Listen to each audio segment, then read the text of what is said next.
Hello, everybody. Everybody, hello.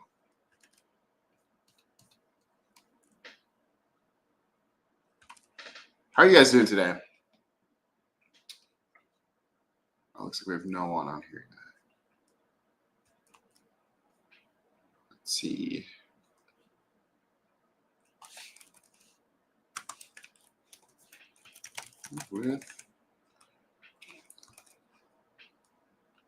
Hello, guys. How's it going?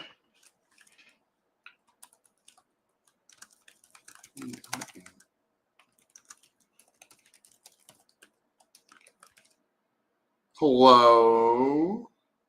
Gapo.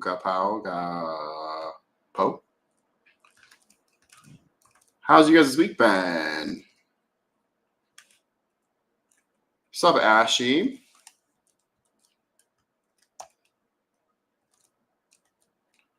We're gonna do this.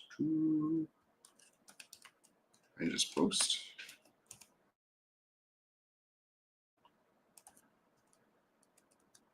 Since when did I have a beard? I've had a beard for a long time, Daniel. Last 2 years or so. Yeah, sorry, my there is just a green screen here. I could put it down, but I do like the color green, so we're gonna stick with it for today. Let's see. Now let me go ahead and share the screen.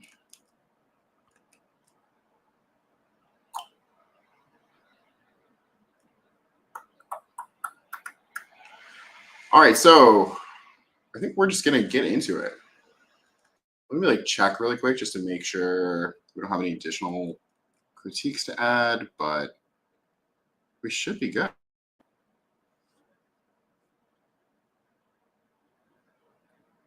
Yeah, we got this one.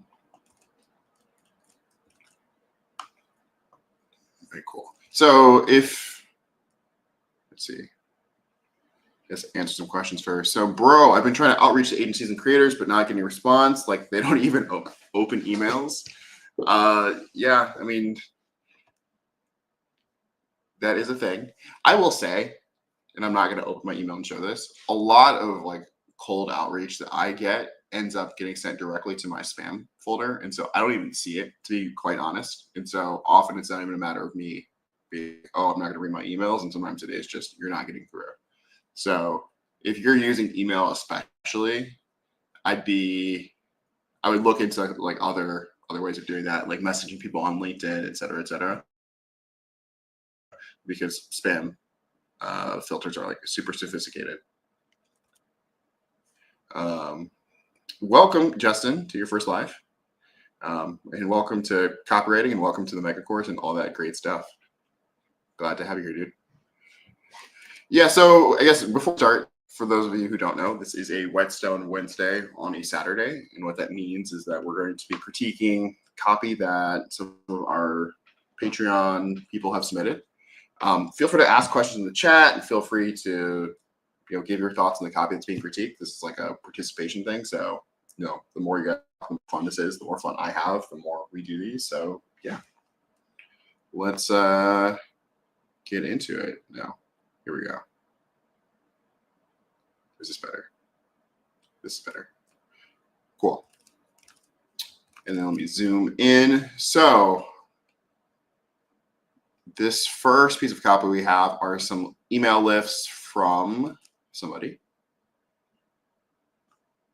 Email lifts from No. And they say there are 3 email lists which are meant to direct traffic to this course sales page.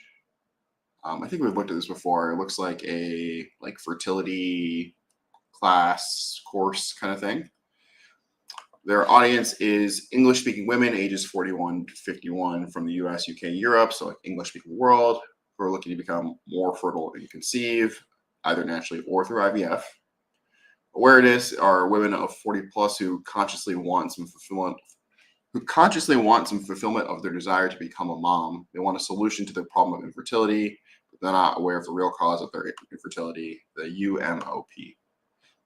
They have the misconception that their problem is due to their age. So basically, people think that they can't have kids because they're old, but really it's because of some other thing.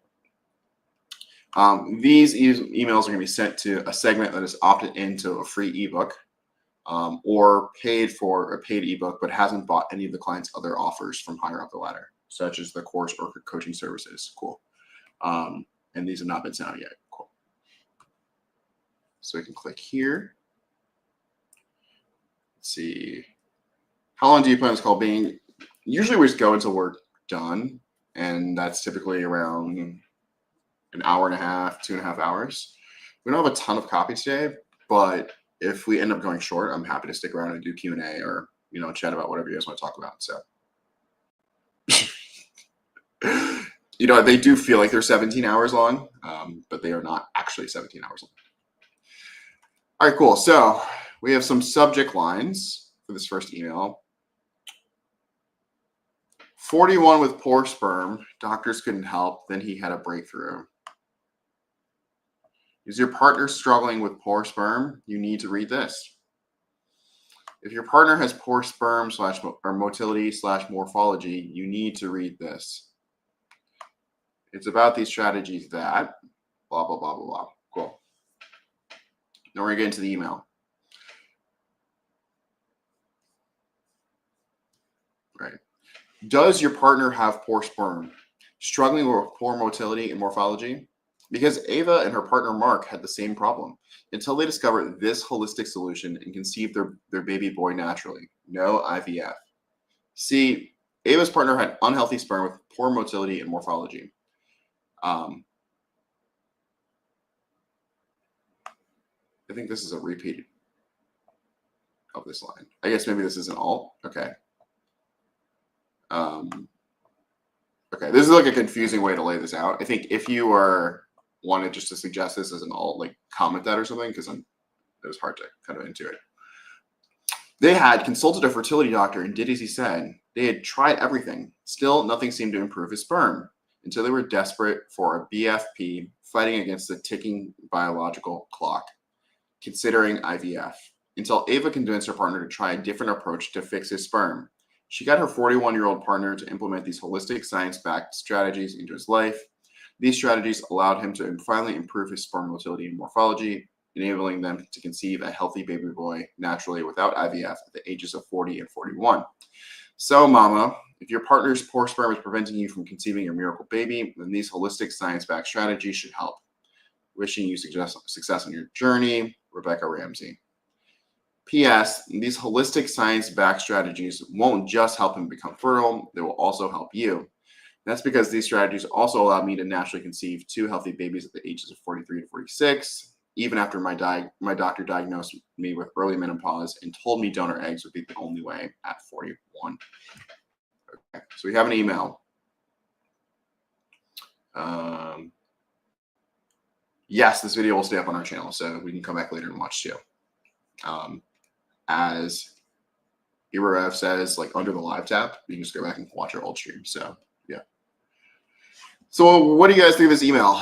Is this doing it for you? Is this getting sperm moving?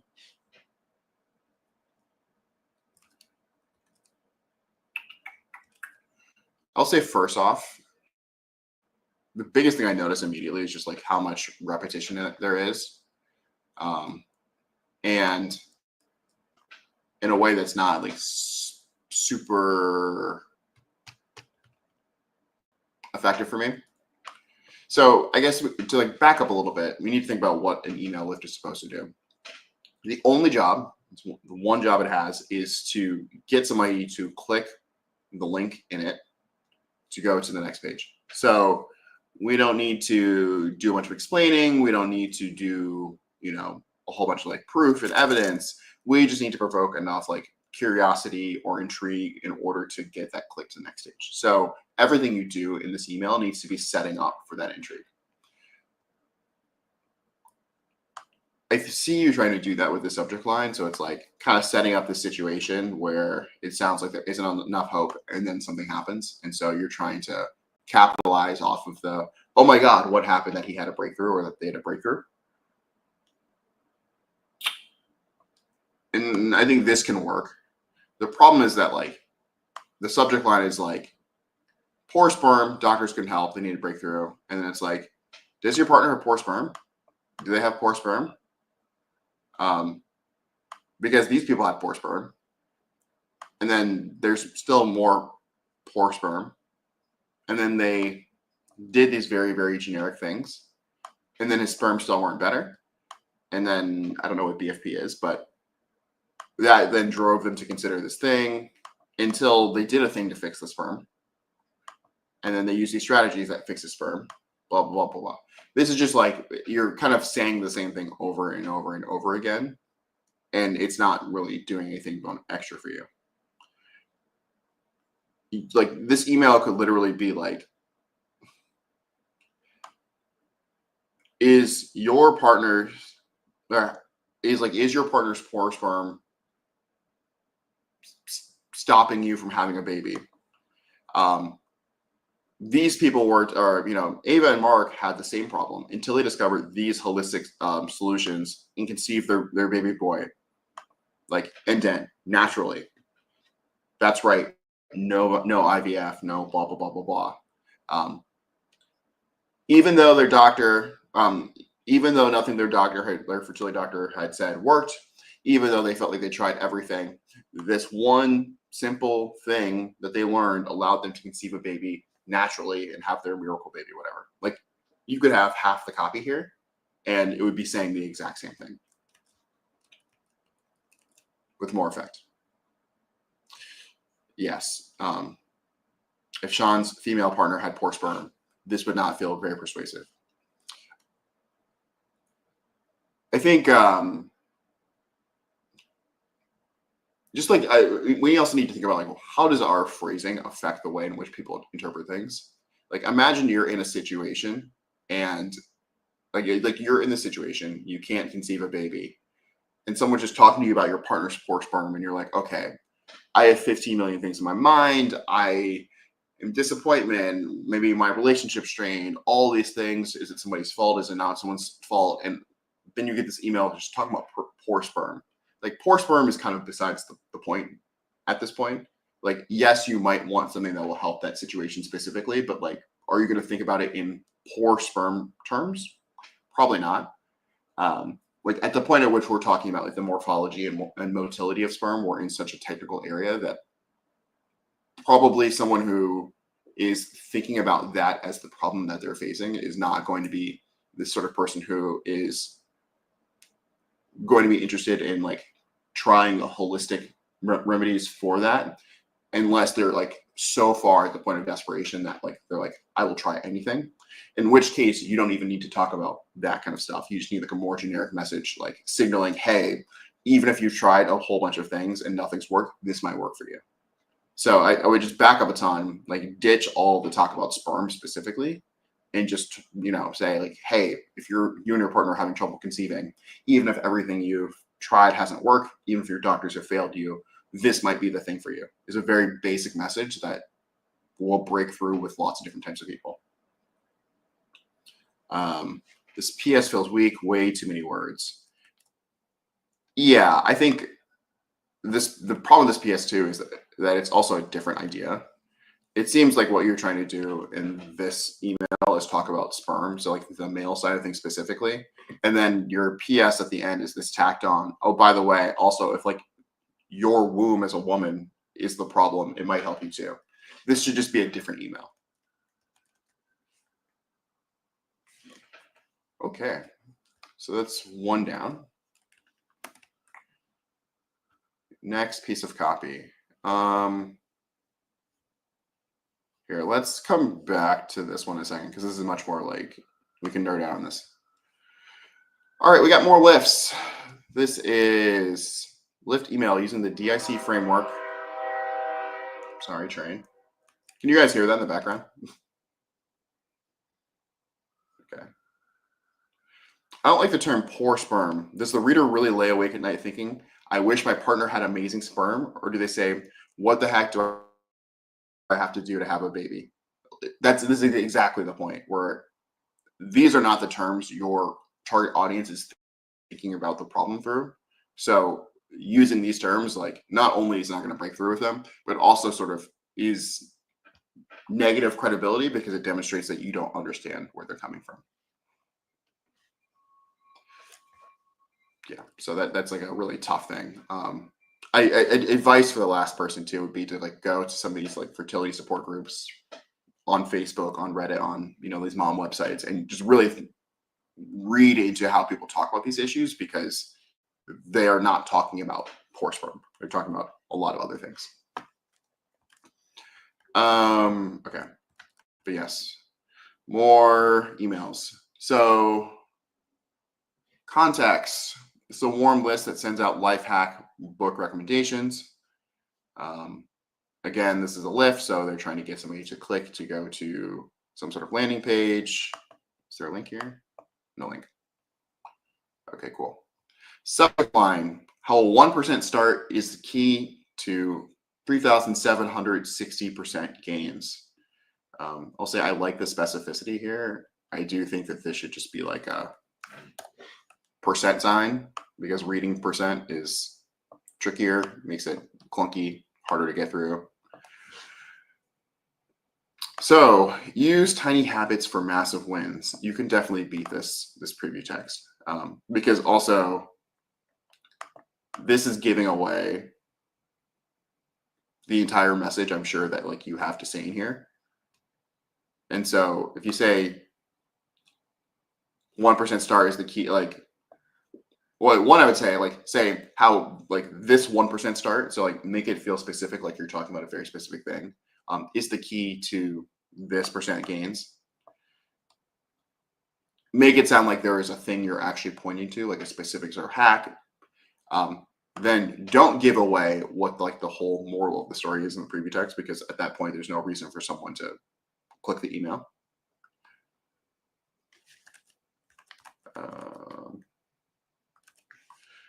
Dear Name, as a loyal subscriber, I want to share with you the most important habit hack I have come across.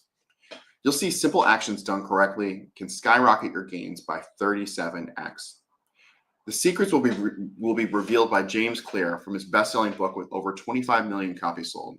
Secrets such as how the British cycling team went from afterthought to dominant champions. Afterthought's one word. How putting on your shoes can ensure you go to the gym every day. How one man used the paperclip strategy to explode his sales success. Why brushing your teeth in the early evenings could break your late night drinking and eating habits. How where you park your car can break your Doritos binging habit. Hint, it's not the garage. And how changing your thinking from what you want to who you are is vital to your success. These are habits that most successful people have adopted, including how Elon Musk at SpaceX slashed costs by a factor of 10. Jeff Bezos built Amazon from an online bookstore to a global conglomerate. And Tom Brady played and set records well into his 40s. But you don't have to be famous nor a billionaire to apply. Anyone can do it today. No fancy training, no equipment needed, and no hourly commitment. Just 1 foot forward for a change in mindset. So if you're worried about falling behind or want to get ahead, click the link here to find out more. Mark Roth, CEO, Habit Hackers. P.S. We barely scratched the surface here. You'll find out even more life-changing habit-building blocks, such as the 4 laws of behavior change, the 3 layers of behavior, the never miss twice principle, and much, much more. Okay. Chat, how are we feeling about that?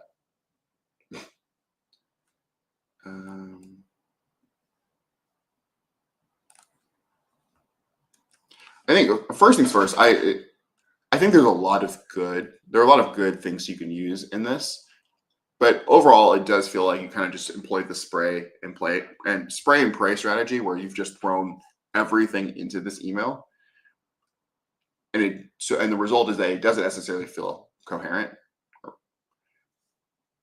because there's no singular idea. It's just like, hey, here are all these different tips or all these different like hacks that are vaguely hinting towards a similar thing, but also feel very, very different. So like exploding your sales success, the kind of person who's going to be interested or motivated by exploding your sales success is going to be quite different from somebody who is interested in why brushing your teeth can help you break your late night drinking and eating habits.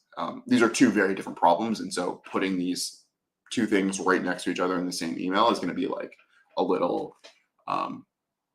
schizophrenic for like somebody reading this. So like that's one thing.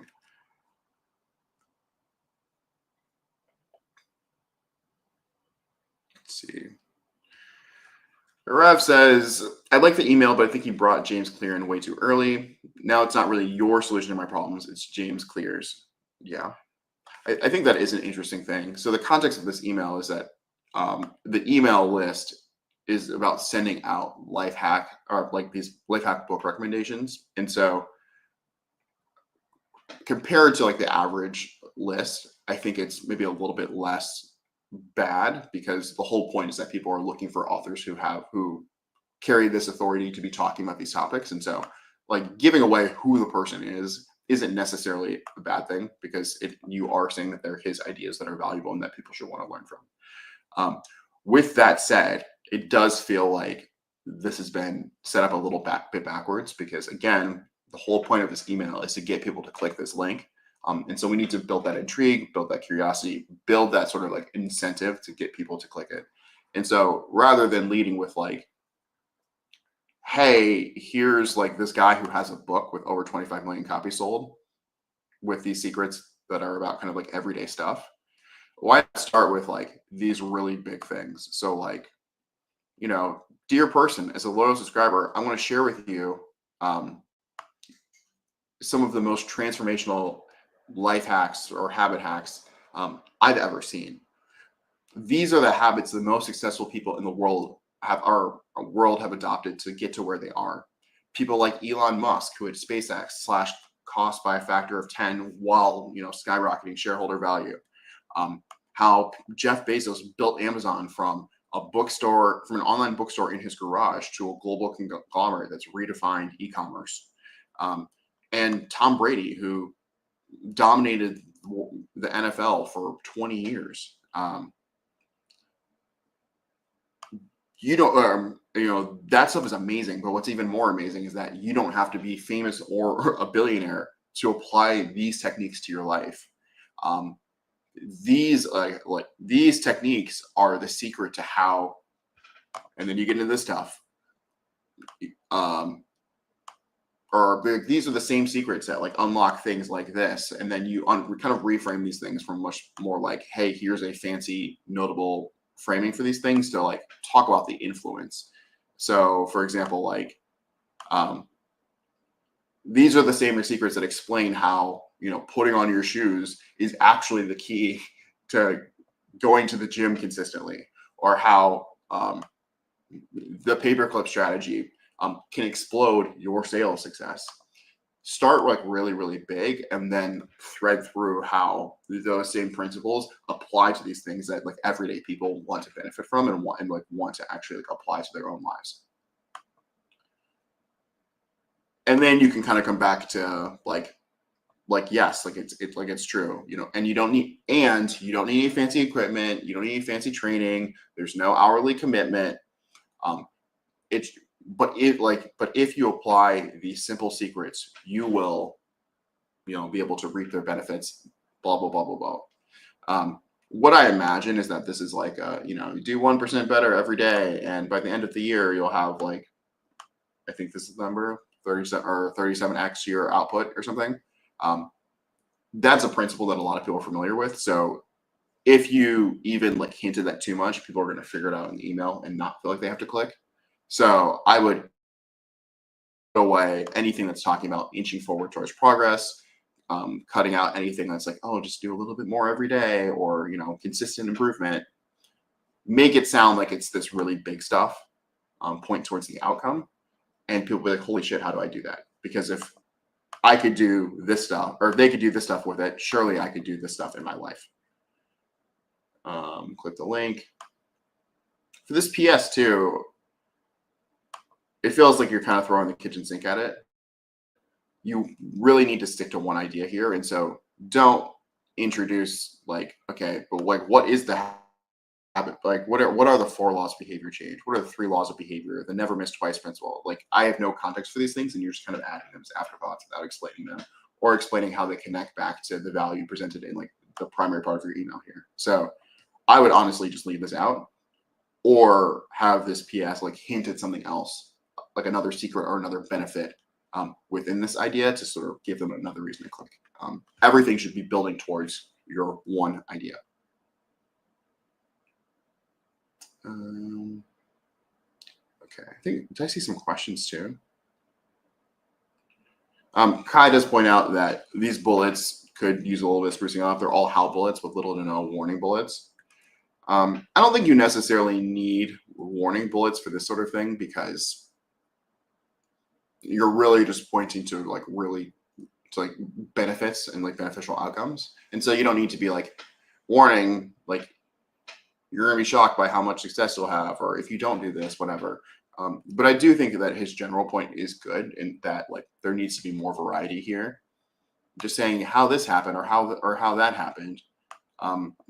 State some surprising facts, like, this one thing will do this. What is something that people would think is unintuitive that could actually help them, that is linked to your idea?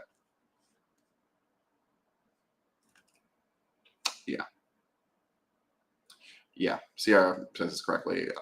It needs a narrow focus, a thread.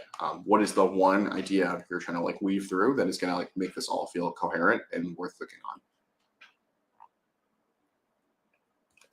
Cool.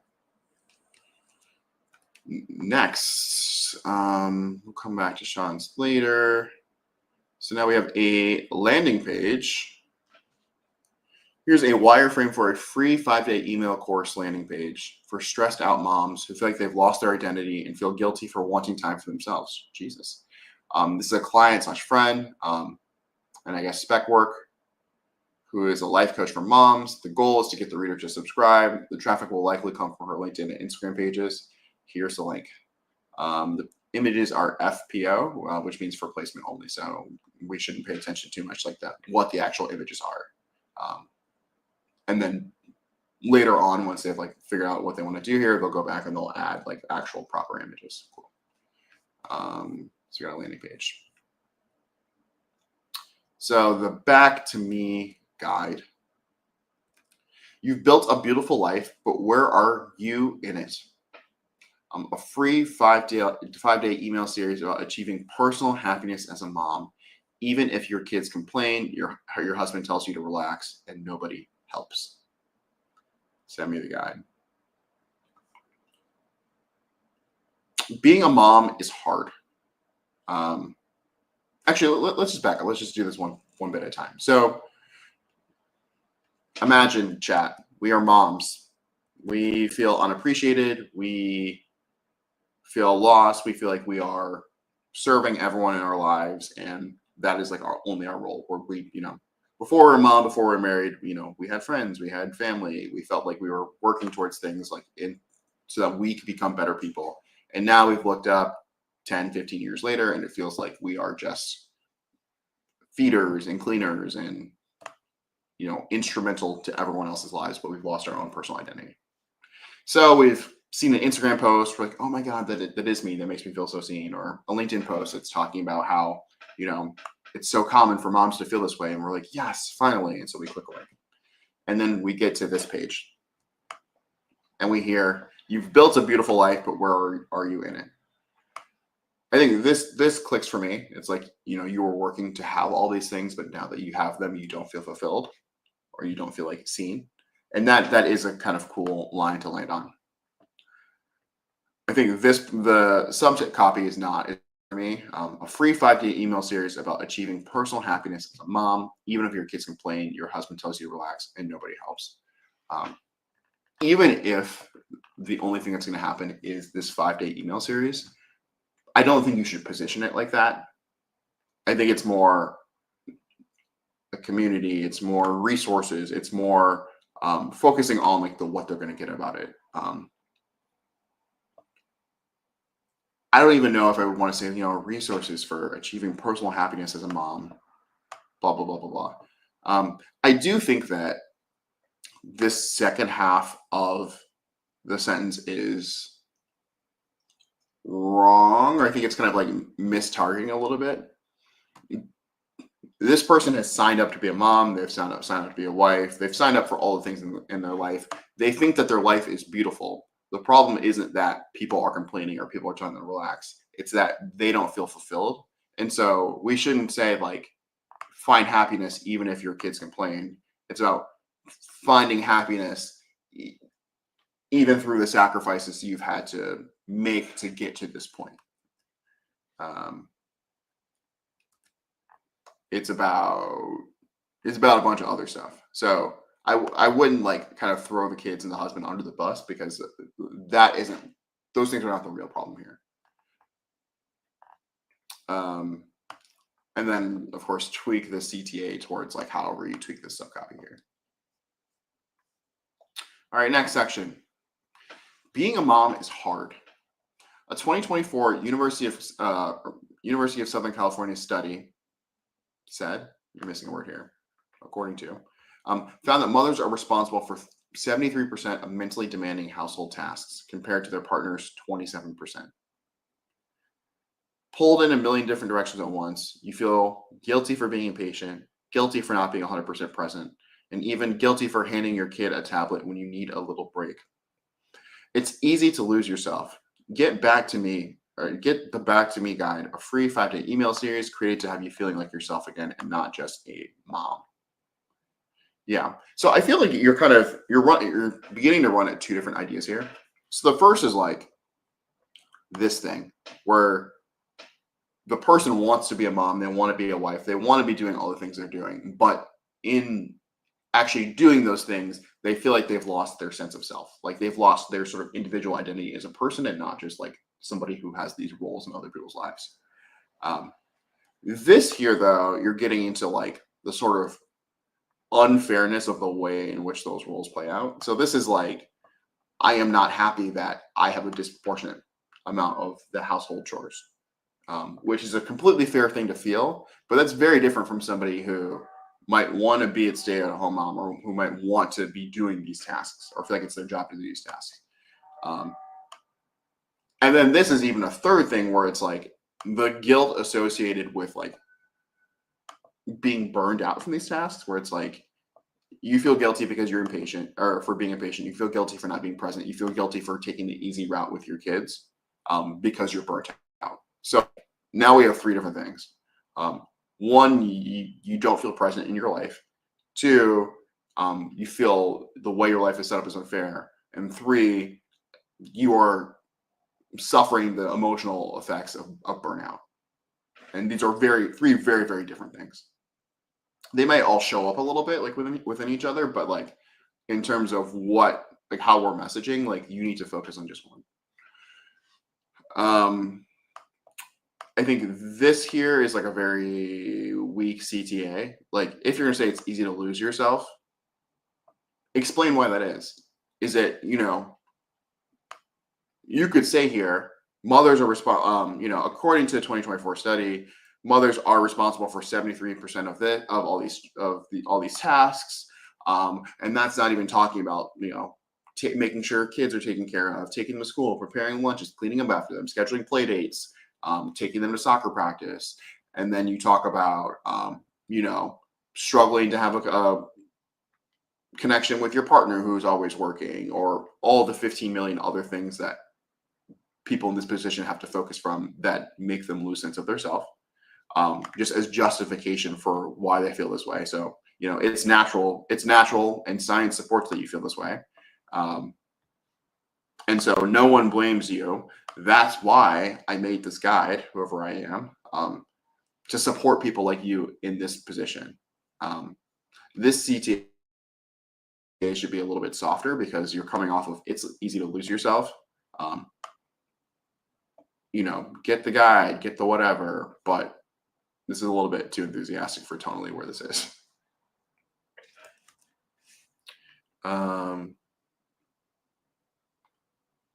Yeah. Personal happiness is too vague. Anyone can promise that. Be specific as to what I'll accomplish by the time I finish the book. Yes. So especially up here, this subcopy needs to recognize like where you are or where the person is, and then where they want to go. And so it needs to be like, you've built a beautiful life, but where are you in it? This free guide series, whatever, will take you from burnout, will take you from feeling unseen, invisible, whatever, to building the, fulfilling, satisfying, personal happiness life that you want. And then as you go through the rest of it, it's adding details about like what that looks like. What does it look like in terms of action or experience when someone is living that personal life? Are they not feeling burnt out? Are they feeling present? Are they showing up more? Are they doing different things in terms of actual activities? What are those sort of indicators that someone's going to believe will mean that they're happy? And then making sure that we're saying those things to them. Kai says, could email series be rewarded or packaged into something else? I feel like most people never buy email series, so getting a free one doesn't have a strong impact. Yes, that's true on two levels. One is like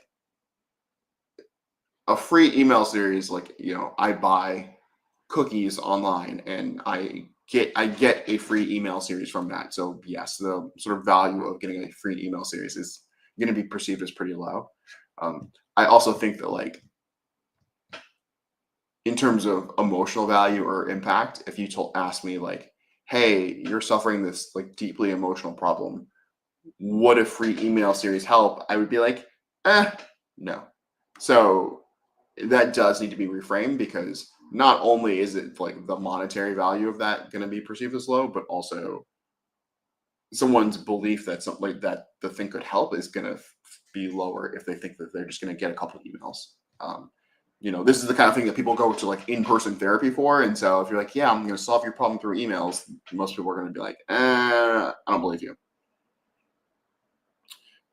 Yeah, I'm curious if at some point there will be some sort of form of credibility here, especially because it's coming from this coach's like personal pages. Like I would expect that pretty early on there would be something about them.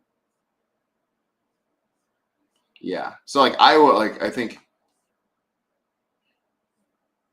you do this section, you kind of talk about the general problem. It's easy to lose yourself. Then here it's like and I personally know exactly what it's like to be in your position. Hi, my name is Caroline or whatever, and this is the experience I've gone through. I struggled, blah, blah, blah, blah, but I made it out by doing this, and now I want to help people who just like you, because I understand how difficult this can be for your life.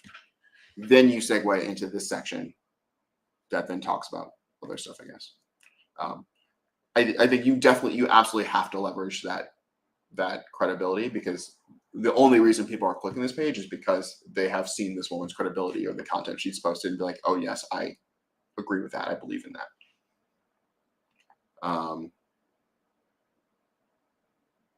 You busy moms spend a lot of time checking their emails. Maybe, it's on the phone. If they're on social media, seeing this person's posts, they presumably could also be seeing their emails. GG Clips asks, if I have bad copy, how do I tell if research is the problem? I don't know if there's like an answer to that question. It's like saying, the question is like asking, if my food tastes bad, how do I know if the ingredients were the problem? They could be the problem, but also you could have messed up on the actual cooking. I would go back and look at your research and like be very honest about it and be like, hey, are the things that I've written down here, do they actually feel true? Do they actually reflect what people in these communities are saying or believing? If the answer is no, then your research probably is the problem. If the answer is yes, then it's probably how you're making use of that research problem. Probably one thing you can run into is like, if your research is like not very thorough, you might only get like one side of an audience. So let's say we're talking about gamers, and the only place you are reading about gamers is on Reddit, but you never go into an Xbox Live lobby, and then you find out, hey, these gamers use a lot more slurs than I realized. What the hell? They're a lot less PC than everyone on Reddit makes them sound. Well, yes, because the research you had was incomplete, and so then the writing you did not reflect how the actual culture exists. Therefore, your copy didn't land because your research was bad. But you're not going to know that unless you do really thorough research and test that stuff. So yeah, I think that's a really difficult question to answer. It's just, try, research, write copy, test. If your copy's not working, take a look at it.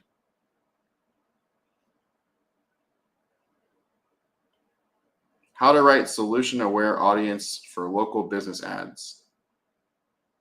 I don't think there's, you would write solution-aware audiences the same for local business ads the same way you would for any other type of ads. There's not really a difference for local businesses. It's going to come down to the niche. So like writing for a lawn mowing service might be different than writing for a restaurant. But that's less about solution-aware audiences and more about the nature of what those businesses are and how people do advertising for them in the first place. Once again, sorry. There we go. All right. So we're definitely missing like a credibility. Who is this person talking section? Like right here. But then we go on and say, in less than 3 minutes a day, you can feel seen and understood. Discover how to enjoy being a mom more by doing less. Go from I can't keep doing this to I've got this.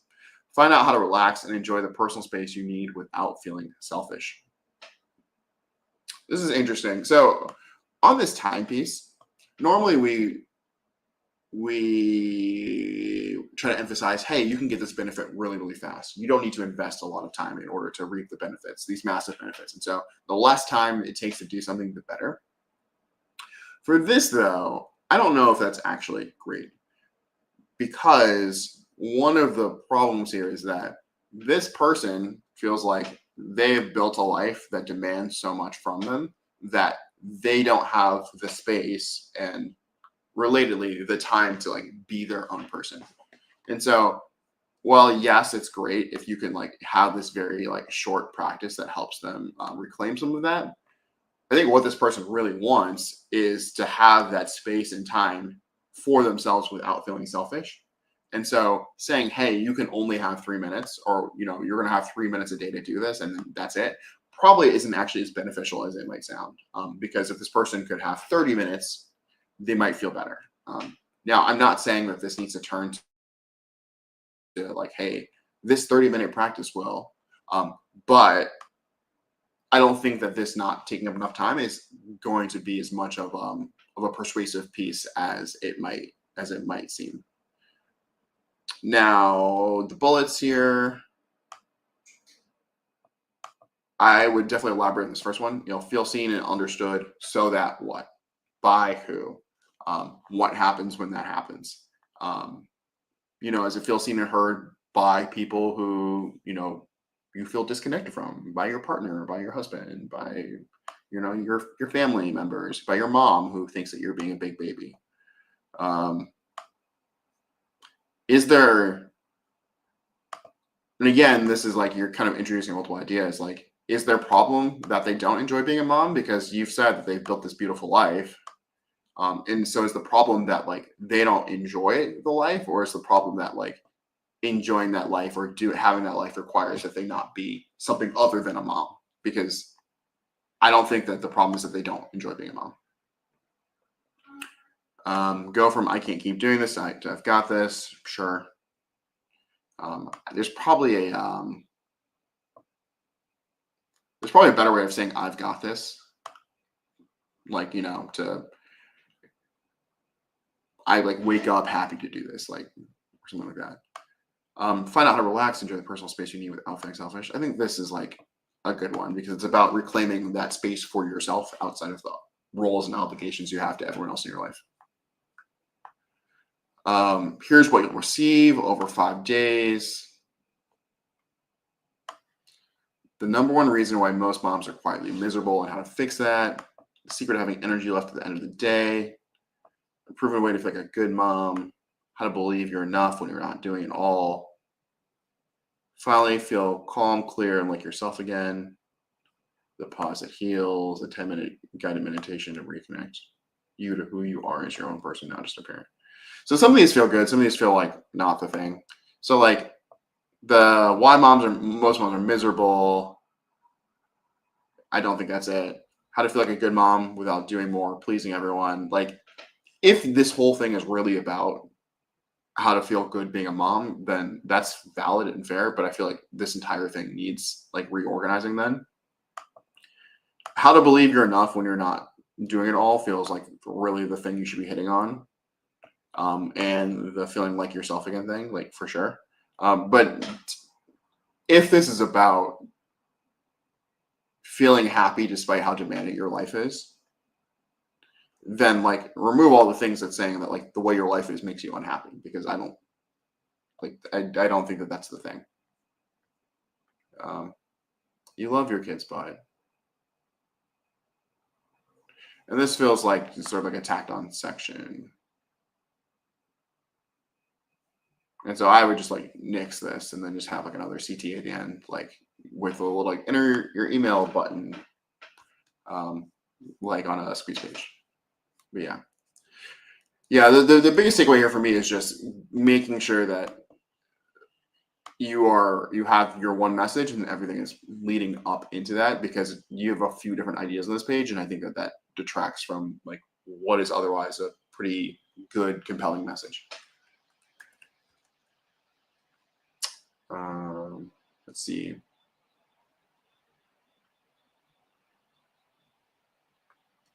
Can AI write better copy if provided the right prompts? The better prompt you give AI, yes, the better copy it will write. That is true. Can it write better copy than people? Some people. Is that a reason to not write copy or to stop learning how to write copy? No.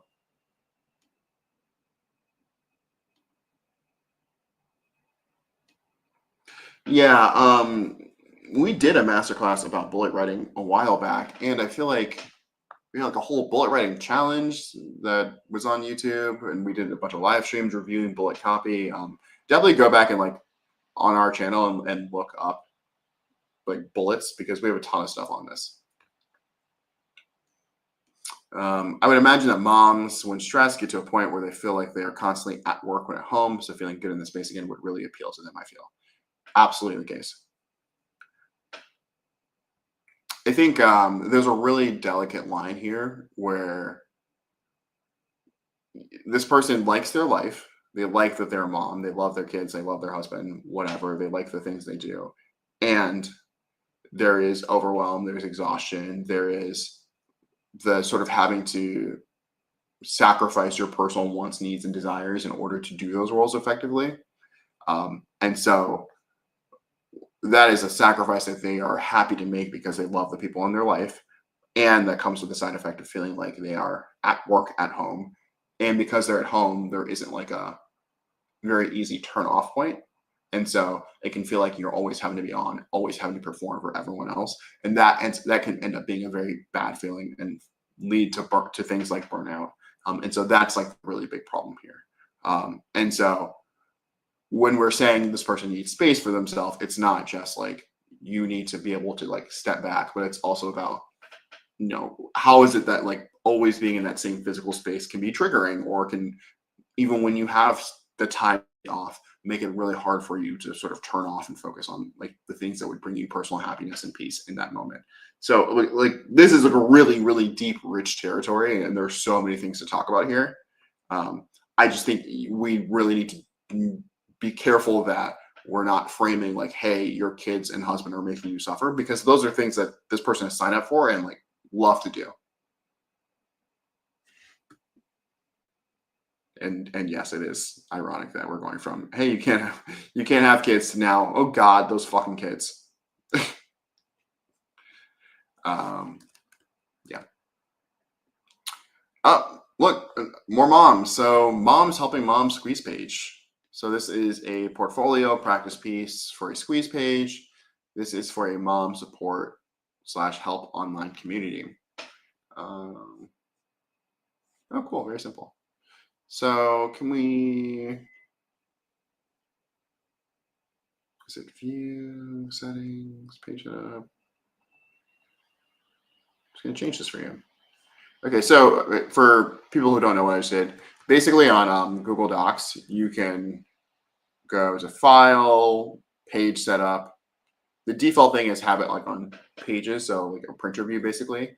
But if you have a really long piece of copy and you want to be able to look at it as if it would show up on the page, you can go over here, click Page List, and it'll remove the page breaks basically. Not basically, it will remove the page breaks. And so you can view it just as one long scrolling thing. That's helpful for pages like this where it's going to be a squeeze page, and so there will be no breaks. But it's going to be clunky if you're trying to like look at your copy and think about how it's going to be designed and formatted if it's getting broken up like this. So this is just an easier way of like looking. Cool. So squeeze page, moms helping moms. It would be helpful to know like how people are getting to this, but let's just kind of look at it. So moms helping moms, some sort of like little title or like eyebrow copy. 33 kid approved recipes for busy moms dedicated to nurturing their kids' healthy eating habits. Just go. This kids. Healthy eating habits. This free ebook of our members' highest ranking quick meals, snacks, and desserts. This is desserts. Any mom would be proud to serve their kids, even the pickiest eaters. Inside, you'll discover a sneaky method to pack more vegetables in your kids' favorite meals, especially if they like tacos and chicken nuggets. Craft delicious summertime treats without dairy. Why these foods should be available to your kids anytime, according to the American Academy of Pediatrics. 3 overlooked uses for pasta. Battling constipation. Uses weekly poop shoot smoothie. See page 17. Meat-free meals that are not beans and rice. Next time your kids ask for French fries, substitute this vegetable. It contains 50% less sugar than sweet potatoes. Your kids begging for toxic store-bought gummies? Don't cave. Whip up a fruit-based healthy homemade version. See page 5. Lure your kids to demand fruit for dessert. Even bruised, beat up bananas. See page 9, and much, much more. Get your free ebook delivered to your inbox today. Fill out the form with your name and email address below. I think you could just simplify this to like fill out the form below to get your free ebook.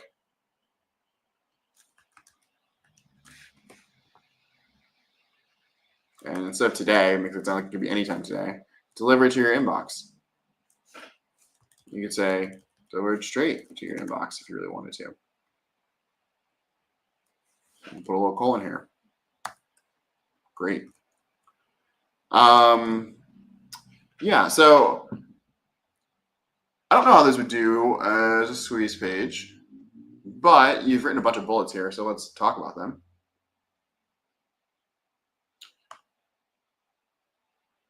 I think so first things first, like we just talked about, we have a ton of resources on writing bullets.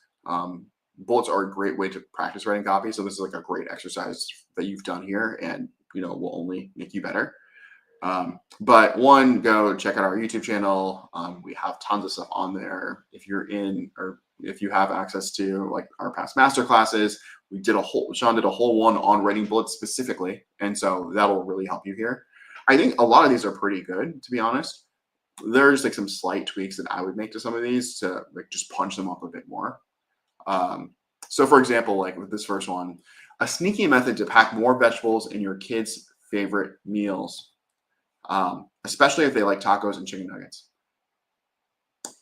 There's a sort of like, one thing I personally enjoy doing in writing, but especially in bullets, is like when you're caveating things, like try to polarize and intensify them. And so instead of saying like or especially if they like tacos and chicken nuggets, is so basically saying like, here's a way to do this thing, and they like these things, and it's really good for this. I'd say something like, even if they only crave tacos and chicken nuggets. So basically, here's a way to do this, even if there's this hurdle you have to overcome. And so now this has become more powerful because you're saying like, this technique is so good that it can overcome even these strong cravings and like tendencies that kids have. Craft delicious summertime treats without dairy. This is fine. I think there's a question for me of like, why without dairy? Is it because you're trying to avoid dairy for health reasons? Is it even if they can't eat dairy? Is there something else here that could like intensify, or make this more intriguing? Also, like, is this even like a really impressive thing? Popsicles, for example, famously without dairy, iconic summertime treat. So this, like, the idea of having a summertime treat without dairy is not like super crazy to me. And so what is the thing we could add here that would make this feel more impressive? Is it without dairy or boatloads of sugar like a popsicle might have? Basically, you just don't want someone to read this and be like, well, yeah, duh, this other thing doesn't have dairy. And so, yes, it's not impressive. Why these foods should be available to your kids anytime, according to the American Academy of Pediatrics.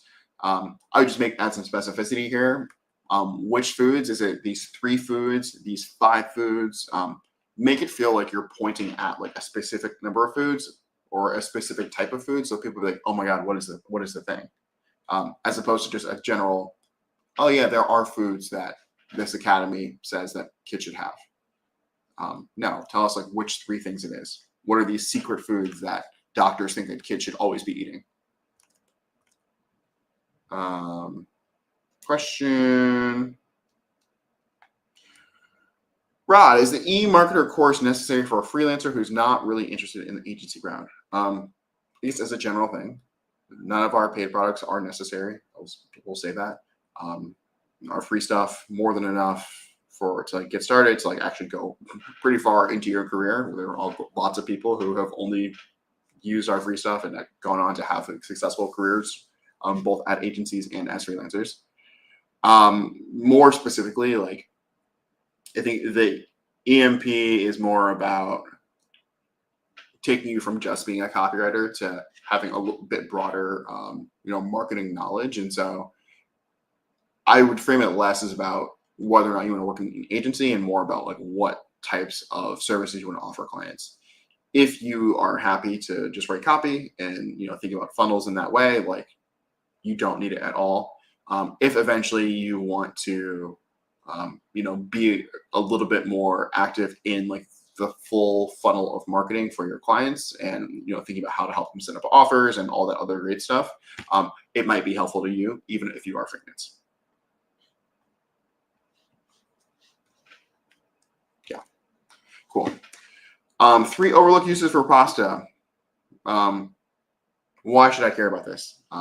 This is a 3 overlooked uses for pasta that will help me clear my pantry, that will help me get my kids to eat more vegetables, that will make boring foods feel more interesting. One overlooked use for pasta is me throwing it at your face, but I'm sure that's not what you're talking about here. So, add some more detail there that makes it clear why someone should be excited about these other uses of pasta. I would specify here, are your kids battling constipation? And then it's like, use this weekly poop shoot smoothie. Your kids will love to drink, even if they repeat prunes. That feels like the real thing. Meat-free meals that are not rice and beans. Cool. That are not just rice and beans. For this, it's like, that are not just rice and beans, that are more interesting than rice and beans, that, indicate that this is an interesting thing that people will actually want to eat. Next time your kids ask for French fries, substitute this vegetable instead. It contains 50% less sugar than sweet potatoes. these two things feel a little bit disconnected to me. Like, oops, like French fries don't have a ton of sugar unless we're just talking about carbs more generally. Um, and so if someone's worried about their kids eating too many French fries, they're probably not thinking about it in sugar terms. And so is it that it contains 50% less sugar than sweet potato fries, which might be a common alternative to French fries? Or is there some other reason that you want to say this? Like, just connect these ideas for me.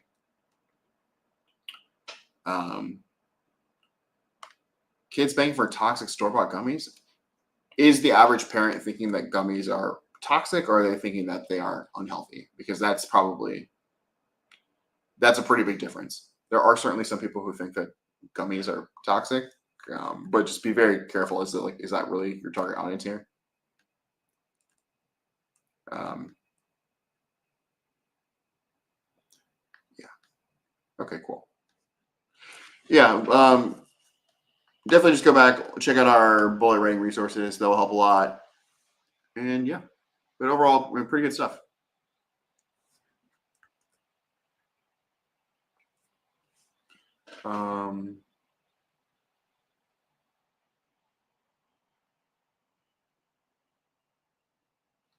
Yeah, cool. So we have a landing page. Hold on 1 second.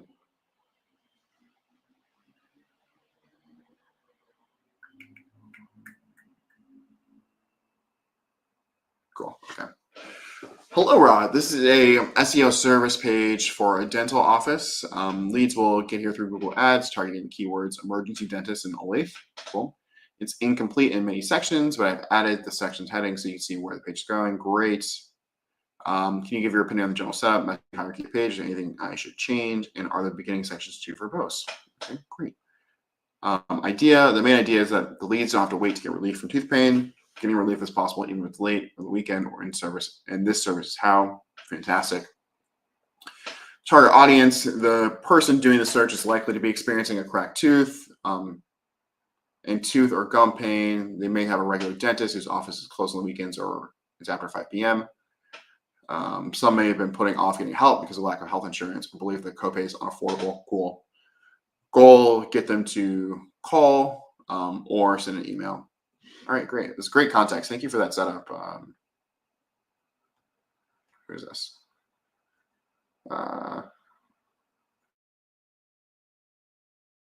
Rashida. Excellent.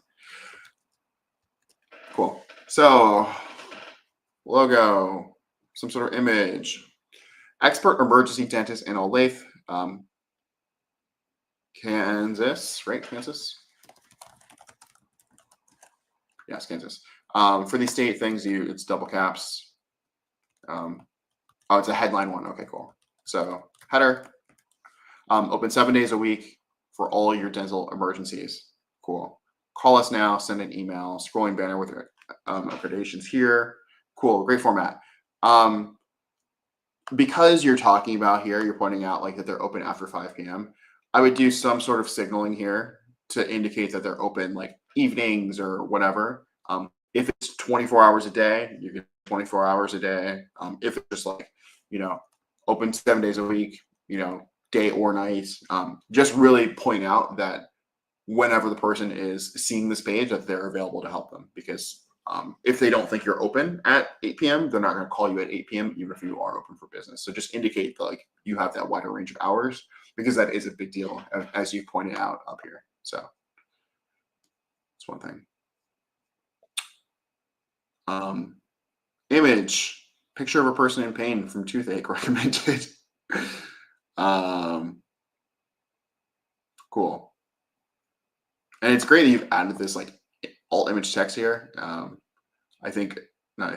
This is something people don't think about a lot, but when you are putting images on web pages, even when there isn't text displayed and like a caption under them, you can tag those images with descriptions, which is one really cool for accessibility reasons, because some programs can like actually tell you what an image is through the description when you scroll over them. But also those tags get picked up by Google spiders, and so when they're crawling your webpage, these things will show up, and they're really, really useful for SEO. Anyway, here when your dental emergency can't wait. We understand the suffering sudden tooth pain, a cracked tooth, or gum irritation can bring. Whether you're experiencing a throbbing ache or excruciating agony, we know that you want relief immediately. That is why our doors are open for longer hours and on weekends when other dentists are closed. If you're having a dental emergency in Olathe, we guarantee our dentists are here and ready to help you get the relief you need. Cool. So one of the things with services like this, it's very they're very self-evident. If you have this problem, you know that you need help. And so when you are looking for help, you are really looking to see if the help exists. And the friction between you finding the thing and you clicking the thing, if you think it can help you, is very, very, very, very, very low. And so we almost don't need to explain a lot of these things. So like, imagine you're in agony at this moment. And so you're scrolling like this. And you're like, okay, these people are here. They're open. You scroll down. Can they take care of my thing? Here, when your dental emergency can't wait. Fantastic. You don't need to tell me that suffering tooth pain or a cracked tooth or gum irritation is really, really bad. I know that. I am holding my face as I'm reading this. And so like let's do it this way. I would just say, whether you're experiencing a throbbing ache or excruciating agony, we know that you want relief immediately. And so instead of saying this, I'd say like whether you're experiencing, throbbing aches or,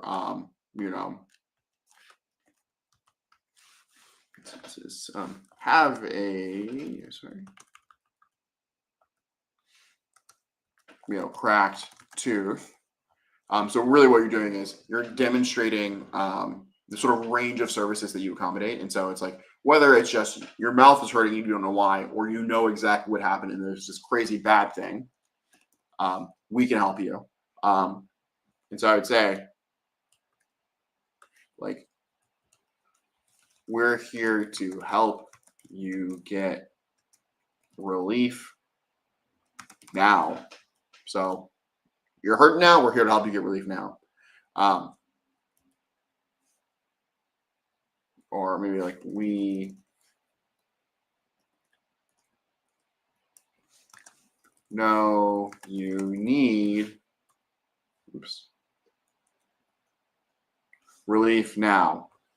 That is why our doors are open for longer hours and on weekends when other dentists are closed. If you're having a dental emergency in Olathe, we guarantee our dentists are here and ready to help you get the relief you need. Boom.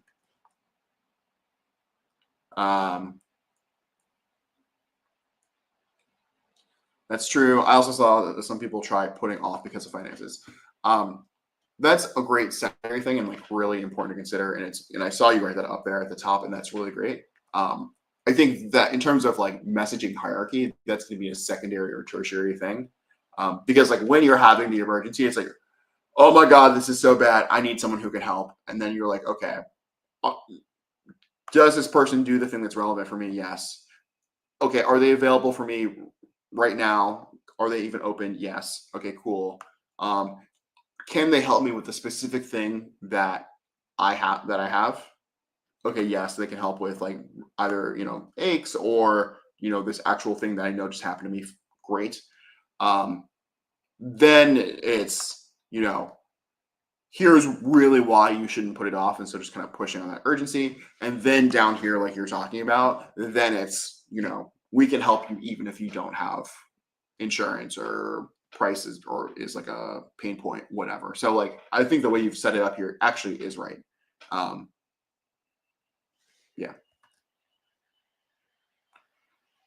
How to write better hook and subject line. We have a ton of videos on this. So, I mean, if you like just need an answer right now, you can go just search our channel for subject lines, hooks, all that great stuff. Also search our Discord server because we talk about this stuff a lot. The TLDR for this is like, be relevant and intriguing. And yes, practice. But there's no one sentence answer for this, and I can't derail the entire stream to go on a 3-hour deep dive on this topic at this point.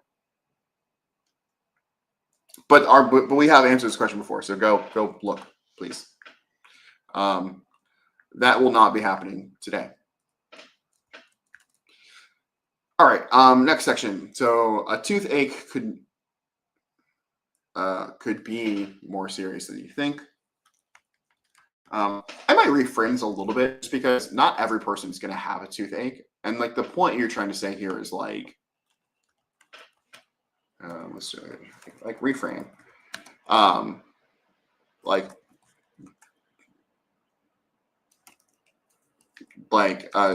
don't put off treatment. Like discomfort could be an indication of a more serious problem. Like this is basically what you're trying to say. And so I would reframe this section around this idea. And then you say, is your toothache keeping you up at night or making it impossible to concentrate? You may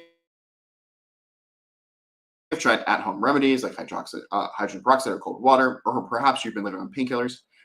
If those aren't working, you may need a simple, affordable cleaning, but sometimes your ache is more dangerous. We offer pocket-friendly financing services that may save you from future severe consequences. Okay, so I would definitely like reframe this.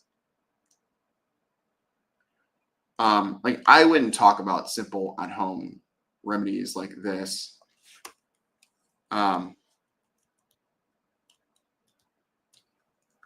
And then like this painkillers thing is like an indication that you have a problem if you're like living on painkillers. And so that's good to keep. I would definitely not say that you may need a simple, affordable cleaning because this person has just looked up emergency dentist. And if your emergency dentist is like, hey, you just need a teeth cleaning, that's not going to feel like the appropriate service for them in that moment. So that would like subvert the message that you have here. But I think the idea of what you have then coming out of this is good. So like an ache could be an indication of a more serious issue. Great. So we should talk about that. So the way I would like reframe all of this then is like if you've been living off of, I would rephrase this a little bit just to make it sound more professional, but like if you've been like consistently resorting to painkillers because dental pain is keeping you up at night or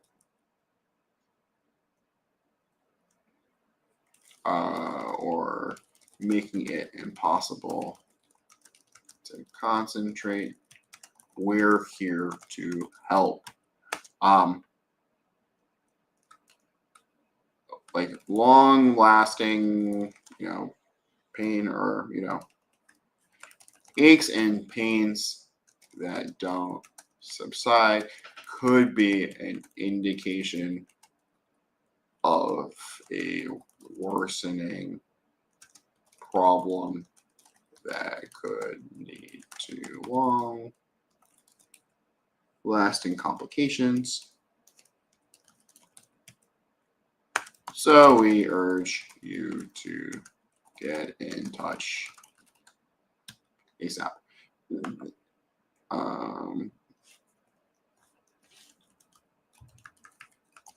Cool. And I would like delete the sort of financing stuff just because you talk about like literally the next section. But so like I would set it up like this. There's definitely a better way to talk about these things in terms of like the terminology, but like this is the gist of what I would say.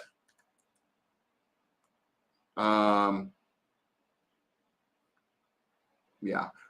Sierra, I'll touch on this after we get through this critique. This is like an interesting topic that we should definitely talk about.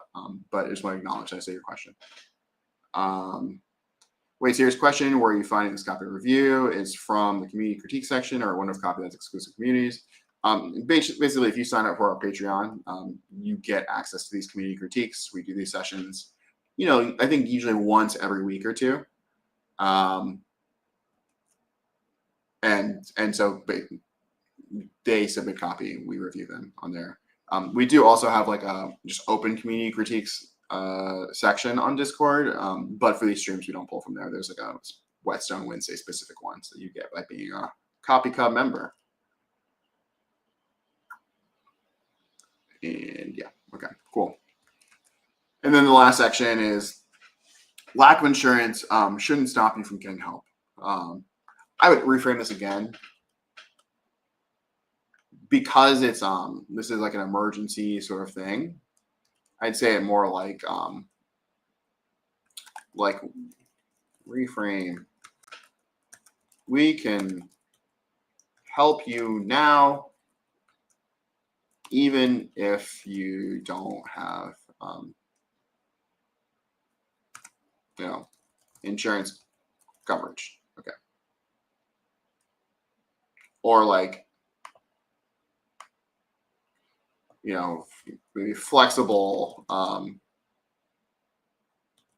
billing / whatever to get you help now, even if you don't have insurance coverage.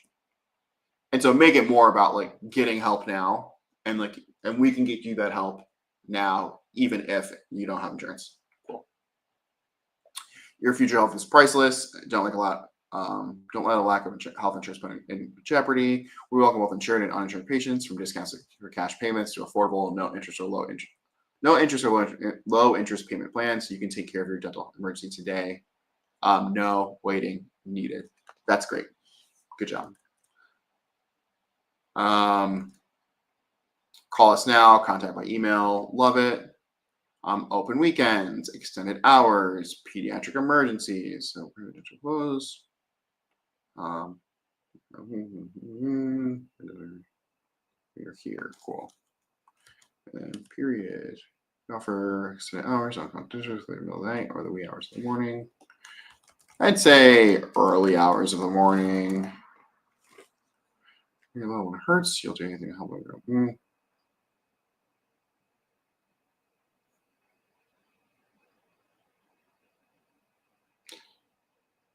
Cool. Expertise you can trust. Everyone on our team has experience doing with our teeth.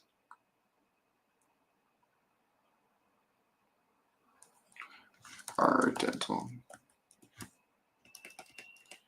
is a dental expert with years of experience dealing with our teeth. Cool. Call us now. What our patients say. Cool. Reviews. Meet your dentist. Blah blah blah blah blah blah. Okay, great. This is actually a really good page, and I do want to call out too, like the way you've organized this and formatted it is really intuitive, very easy to understand, and it would be very easy to take a client through this. So like, I want to give you a shout out, not just for like having good copy and like being really thoughtful with the way you set up this message, but like this is like a super good way to present work as well. So like kudos to you for that. Yeah, so I think we have a couple more, but before we talk about that, let's talk about messaging hierarchies, because Sierra asked, and Sierra gets what she asked for. Let's see, question. Cool. So let's do, oh gosh, I did not plan this. I have no idea really where we're going to go with this, but we'll just kind of see.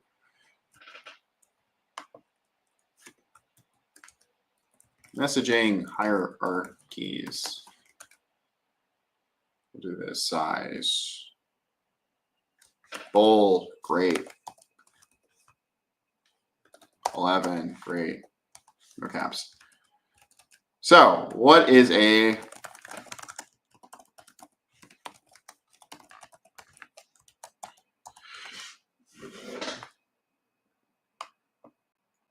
just again, shout out Rashida. So basically, when we are talking, we could be talking about anything. We could be talking about cheese, we can talk about sales, we can talk about whatever. And in the words we say, there are like many different levels of meanings, and there are many different places we could take our messaging, and there are just lots of things going on. When we talk about messaging hierarchy, what we're talking about is like the things that you're trying to convey. There are different levels at which you care about them. So we care about the messages we put out into the world at different levels. So let's say we have, let's use our emergency dental example. Emergency dental services. So like the first thing that someone is going to care about, or actually, let's talk about like what we could talk about. What we could talk about. So it's like, you know, where we are, when, where, like what, or yeah, so when we have services available, what those services are, payment details, who we serve, you know, our dental philosophy. What else? Our credentials. Oops. Our credentials. What else is there? I can actually just go back to this copy.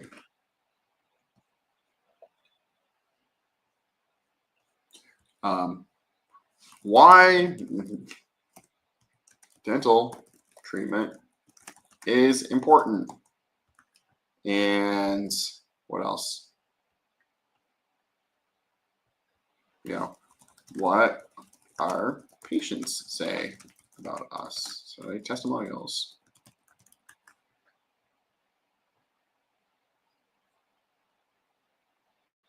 Cool. And say, let's see, our credentials / experience.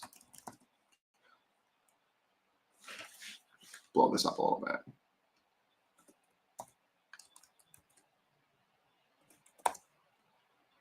Cool. So like these are all the things we could talk about. Like, and all of these things are like actually important. Like if we're having a conversation about dental services, like there is some level at which all of these things matter a ton. Let me zoom in too. Sorry. Let's do it. 150. Cool. That should be better. But in the context of like emergency dental services,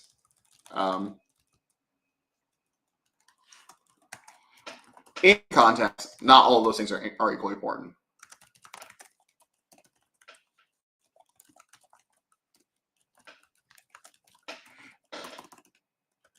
And like this goes for any sort of like product you're talking about or service you're talking about. Like there are a million different things you could talk about, but what's most important to talk about is going to vary depending on where you're talking about it, when you're talking about it, what the conversation is, what the point of your copy is. And so when we are sitting down to write copy, we need to make decisions about like what the hierarchy of our messaging needs to be.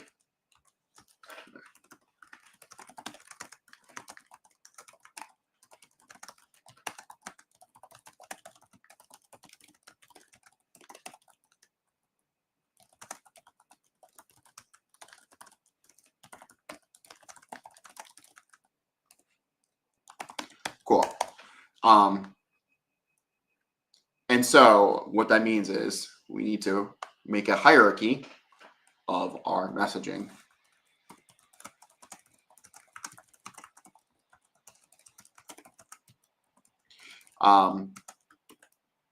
Or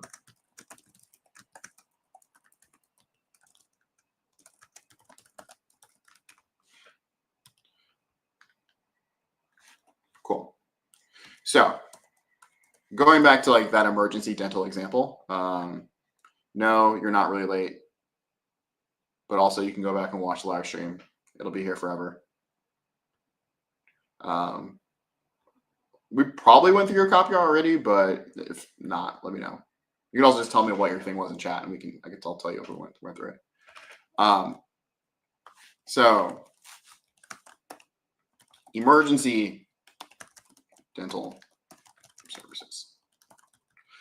So like, imagine your tooth is like, oh my God, it's killing me. I'm going to die.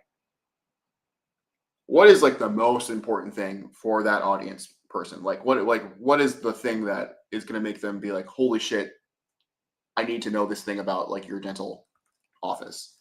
It's probably going to be number one thing is like, do you handle the problem that I have? My tooth hurts. My tooth is killing me. And then it's like, are you open?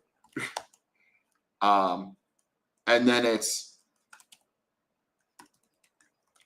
can I get an appointment now? And then it's, can I afford you? And then after that, it's like, and then it's like, should I trust you? And then like distant, like everything else. Yeah. So let's see, can I get an appointment? / like, do you take walk-ins? This is like a little bit less of a thing, I think, because if someone's seeing your copy online, all those CTAs are driving to making some form of appointment. And so if you're open and taking appointments, then it's less about a walk-in. Maybe someone's going to see it and just drive straight over. But like probably you would call first and see like, hey, can I get in? But like, yeah, walk-ins is a fair thing. I just updated the message so you didn't have the link. Okay. Let me find this real quick.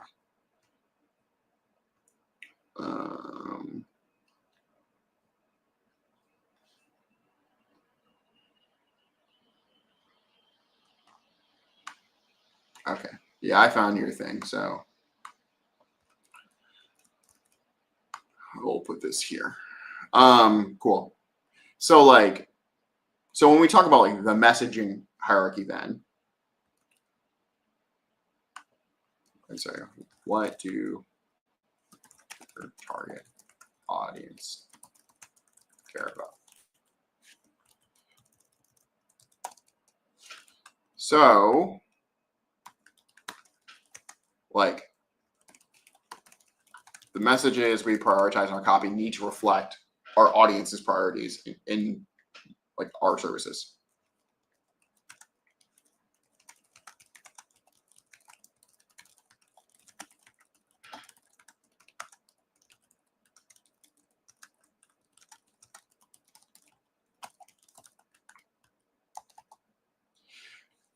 Okay, cool. So, I think Rashida's copy was a good example here because there were 3 messages. And I guess like the other caveat here is like, you know, very rarely are you going to have time, or is it relevant or necessary or even a good idea to talk through every single message that you could conceivably talk about. You know, generally we talk about the rule of 1, but even within that 1, there might be a couple different concepts that play into like one larger idea. But very rarely is it that you're going to talk about every single thing related to that idea in a given piece of copy. So I actually really like the way that Rashida set this up. And so the first one is like, oops. One, we have emergency dental services. And then two, it's actually, let's be more specific at where you live, and we're always open. And then two, it's you really should get that checked out right now because it could get worse, by the way. And then three, we're flexible about payments. So price isn't going to be an issue, homie.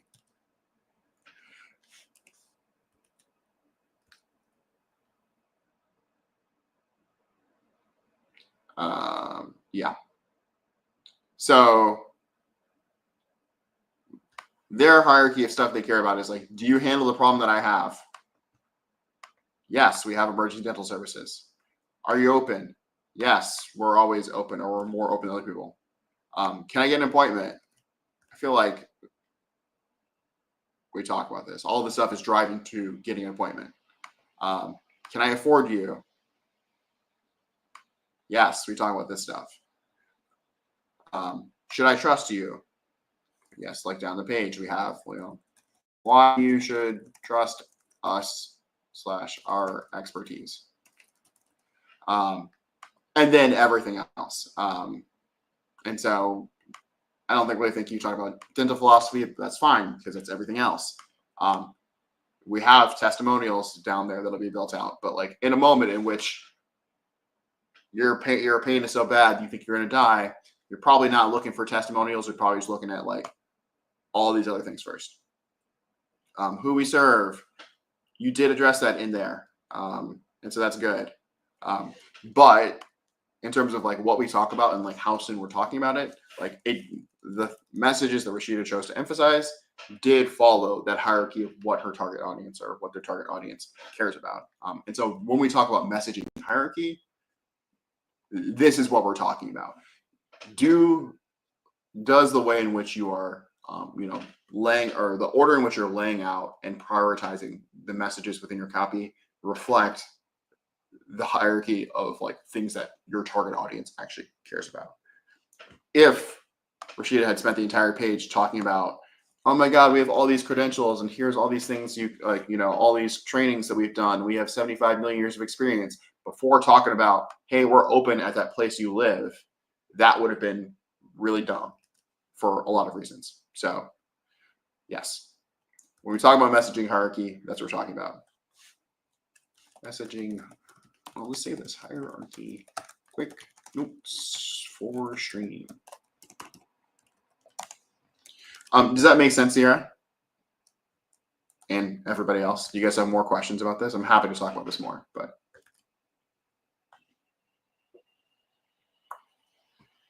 And if not, we can just keep going. All right, well, cool. You are very welcome. That's a great question. All right, next we have July 19th. Carpet Planet, a carpet selling company that sells carpet on their website. Very intuitive. What is this? It's an email. The reader, homeowners that have landed on this page from Meta ad. I guess some ad, let's pretend an ad drove them to the website. They signed up for some coupon or something, and now they're on this email list. Cool. So homeowners, idea is the most unique and eye-catching carpets. Offer, buy the carpets. Action, click on the shop now. Let's look. Carpet Planet. Very eye-catchy carpet. Okay, let's see. How much does this actually cost?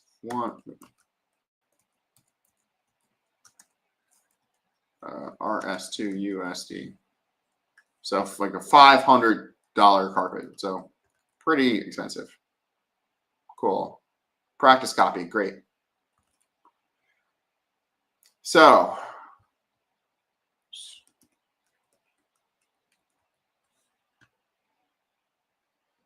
you can delete these spaces, but okay. Subject line. Want people to say, wow, that's amazing when they enter your house.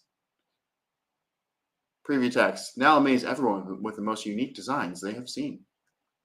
First name. You have to check this out. Seriously. We just launched our most unique carpet yet. It catches eyes, it earns you compliments, and makes people comfy and warm.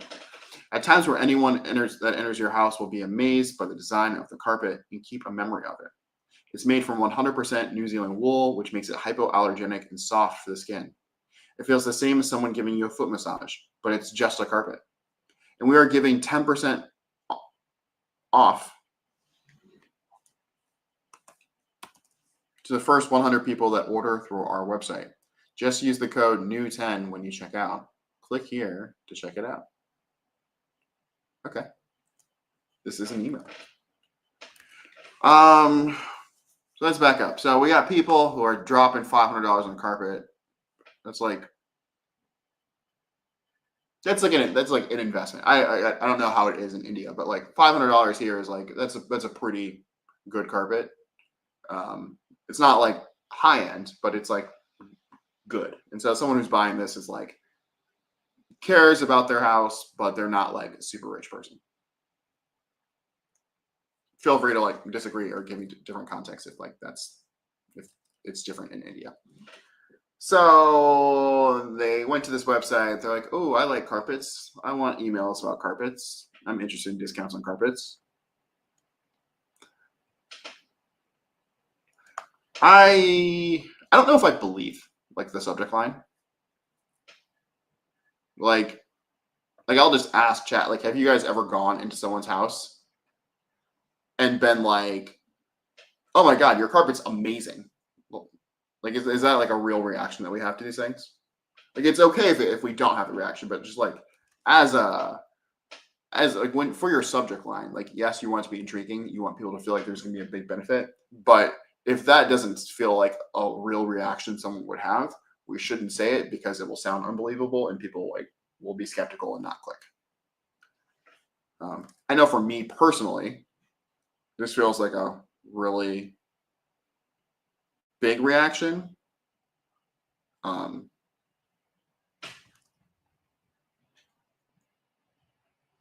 Okay, so that's like an expensive carpet in India. Cool. Yeah, I would just pick something else for this, like especially because this person has gone to the website and signed up already. Like they have some interest in the carpet. You don't need to be like, hey, people are gonna think your carpet's amazing. It's like this is boring, but like more effective is like, do you like check out our inventory of like amazing carpets for that suit every home? You know, it's like it's not like really hyperbolic, but it's very relevant. And you know that it's relevant to the audience because they've signed up to be on this list. You don't have to try to tell them that a carpet's going to change their life or that all their friends are going to love them more because they have a carpet or that their friends are going to be amazed by their carpet. Like probably if you want to amaze your friends, you're not going to buy a carpet. You're going to buy a sports car. You're going to buy some fancy artwork that you can have a conversation about. It's not going to be the carpet.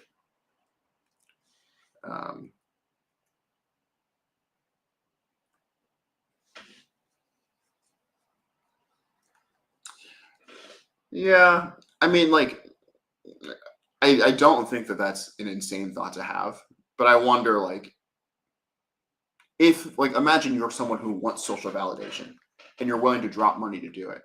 Are you going to drop money on your carpet to do that?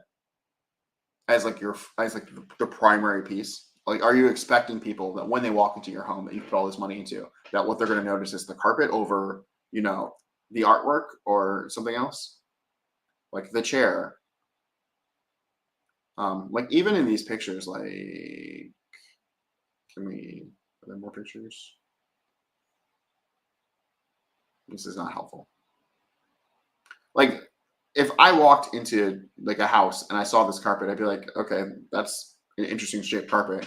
But this is not a carpet where I'm like, oh my God, your home is so beautiful.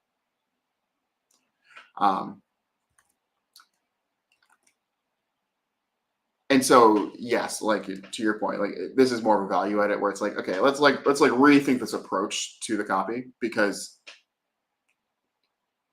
like you could lean into this, but the way in which you're going to lean into it, the type of carpet you're going to lean into it for, is probably not this carpet. Like expensive carpets. Here's expensive carpet. This is $50,000.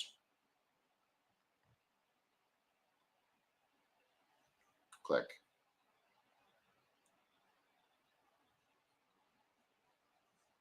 Sure. I don't want any of this. Please go away.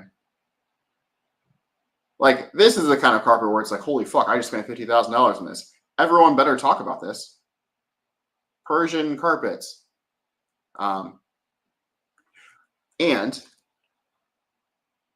yes, exactly. So if you wanted to go that route and you want to talk about how crazy and impressive this carpet is, what you're not going to be like, oh my God, it's going to make people feel warm and fuzzy. You are going to, like, the first thing you have to sell the person on is like, why should the person who's doing the buying be impressed by it?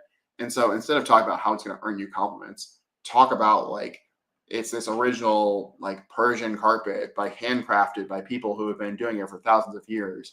Like, name drop like the brands and like the patterns and like the process used to like weave the carpet. Like, now we're getting into this like really rich territory of like, okay, you can't just say the carpet is like impressive and going to amaze people. Talk about why the carpet itself is actually so amazing.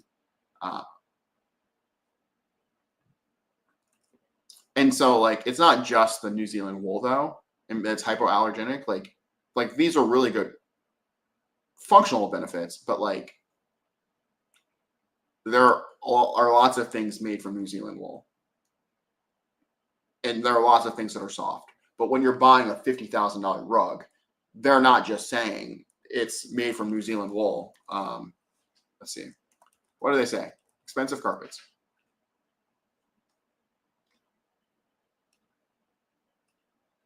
Luxury carpets. Not this.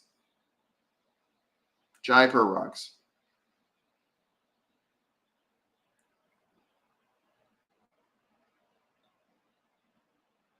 Traditional. And like, honestly, like if I had to write for this, like this is what I would do. I would just go to one of these websites. I would go find something that looked kind of like what I wanted to sell. All right, click this one and then just see how they talk about it.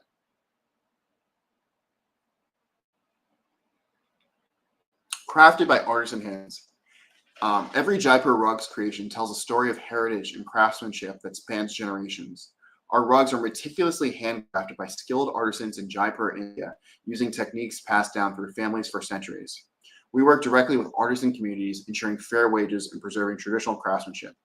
Each rug takes 3 to 6 months to complete, with master weavers tying thousands of individual knots by hand, not hands.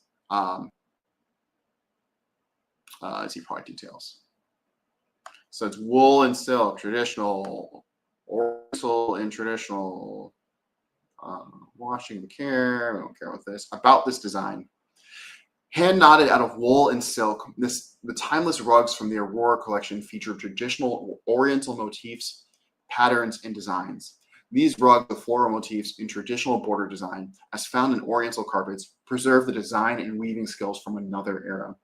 Available in a spectrum of colors and shades with a pearl-like sheen inspired from natural gemstones, the Aurora collection will bring life to any space with its beauty and vividness.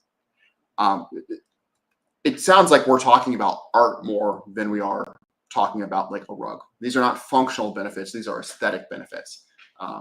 It is handcrafted and woven. It takes 3 to 6 months for someone to knit by hand and uses thousands of knots. Like, it is so much more than just what it's made of.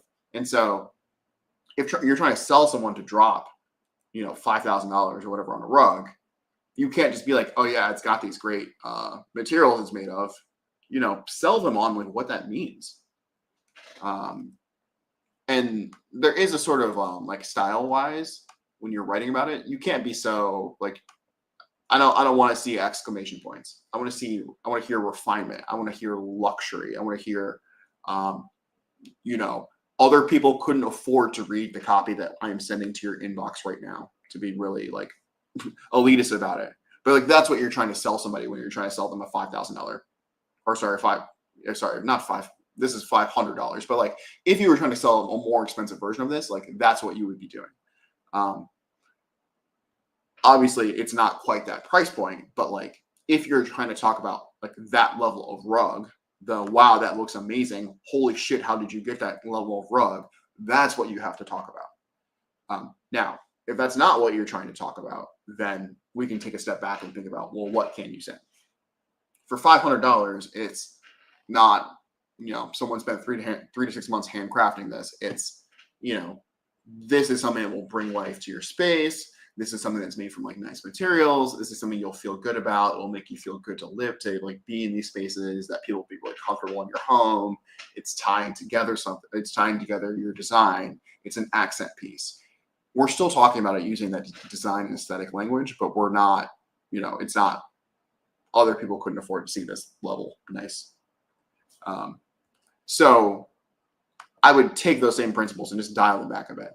Instead of saying we just launched our most unique carpet yet, well, people know you're a carpet company. Just say like, hey, here we just launched our new collection of carpets,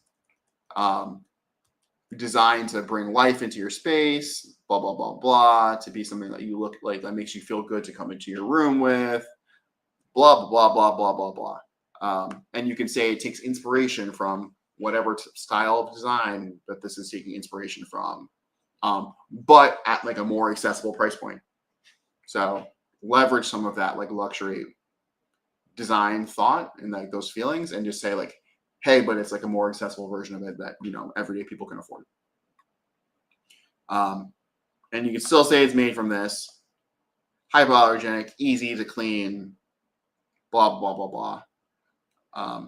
And on top of that, we're giving 10% off. I typically wouldn't do the first 100 people that order this. We would just say, we're giving you 10% off. If you order through our website, use this code when you check out. Click here to check it out. Rather than link to an individual carpet, I would link to like a page of new releases, like as a collection, because this carpet is not going to be something that everyone wants in their space, but there might be other carpets here that people like. And so if you link them to a page, chances are they might find something that they like, even if they don't like the one that you happen to pick out. And so this is just a better strategy for getting people to find products that they're potentially interested in. If you were like a clothing company and you had a new drop, you would still link to this type of page, like, oh, here's our fall collection or something. You're still linking to this. Unless you're like a very, very specific niche. So like copy that, for example, if we release some new sweatshirts, we'd say, hey, check out our new sweatshirts on our page. And we would link directly to that product page. But for something like this, where people's aesthetic senses are so different, it's going to be really hard to link everybody to that one page and have most people actually like want to buy that one product. So better strategy. Okay, cool. I mean, that's fine if that's what they were using. Personally, for me, like, it's impossible for us to know like what kind of traffic they have, but like, you would imagine that you would want more than 100 people buying, and you'd be okay with more than 100 people getting 10% off. So like if 1,000 people wanted to buy something, and you gave 1,000 people 10% off, that would still be worth it for this company, probably. Yeah. But cool. Okay, so I think we have 2 last ones. This last one will be really fun. But first, magic sales copy.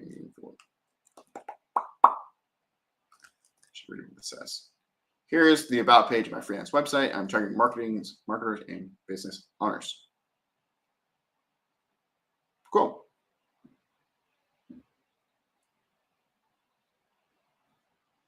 So about Sean. I wanted to become a world famous author that writes books, but I found a much more fulfilling type of writing. Copywriting, writing that sells products or services. I wouldn't bracket this, but okay. Why did I switch to writing copy? I feel like average person might not know what just copy is. Like I either say sales copy. Yeah, maybe sales copy. Because copywriting affords great lifestyle for me and my family, and I get to help businesses flourish and make a dent in this world of art. I would nix this part because anybody who's trying to hire you doesn't care about how your job makes you money and provides for your family. I personally care that copywriting affords a great lifestyle for you and your family. I'm really happy for you. But the average person who's like, I need copy for my website is not really going to care about that. But they do care about, like, you get to help businesses flourish and I'd say make a positive dent in this world, not just a dent. I'm passionate about helping companies flourish and thrive through writing emails, website copy, blog posts, and other types of content. Contact me now through my contact form below, or email me, or call me for more info on how we can help change lives so your company makes a dent in the world. This is repetitive from this up here, and so I would shift this more towards achieving your company's goals rather than just like making a dent. My personal promise to you: I will deliver your content on time. We'll deliver error-free content, and we'll be a joy to work with. We'll be flexible, and we'll be professional. I'll always do my best when working for you, and do my best to build and maintain a great professional working relationship with you, Sean Van Zandt.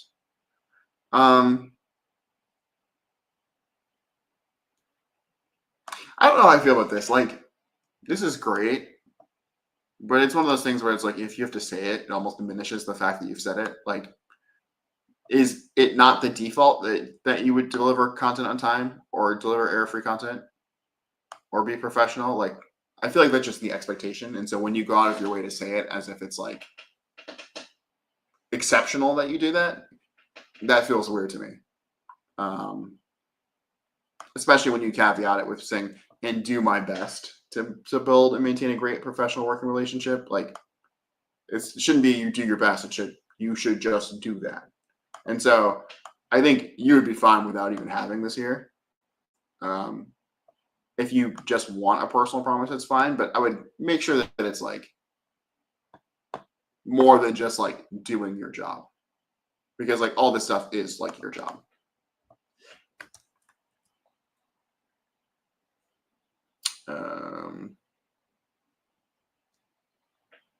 How do you come up with interesting messaging when a client is looking for new ways to present a product or service?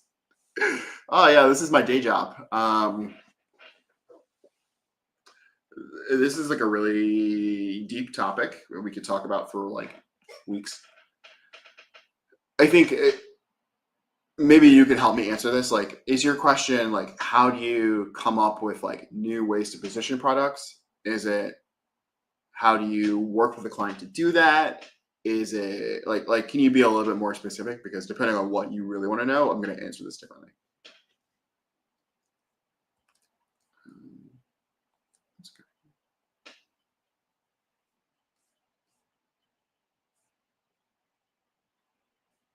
Cool. All right. Yeah. I will say, Sean, for this page, like, this has improved a lot. So good stuff. All right. Finally, we have this. Making winning copy isn't for everyone. Great title. I get the reference. This person says they are practicing sentences to be more tight, have more enticement, and more punch to drive the main point fast. And so this is like practice they've done. So practice structure is the original sentence, and then they've attempted to write it better.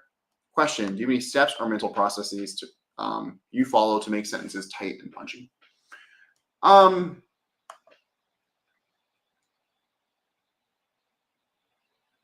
I think the biggest thing, just to kind of try to answer this question first, punchy writing, I think, is less about length and more about like clarity. And so writing your sentences in a way that like the point they're trying to make is as clear as possible helps a lot. When it comes to like that sort of punchy feeling, I think that is usually the result of like choices in like sentence length variation. And so like if every sentence you write is like 3 words long, that's going to feel like not good. But if it's like everyone is like 40 words long, that's also not going to feel good. And so how are you choosing to like choose different sentence lengths at different points in like your sort of rhetorical structuring to place different points of emphasis when they're needed? Which I know sounds like really lofty or like technical because it is, but like in simple English, it's how are you changing up your sentence length to like draw emphasis to the things that are important.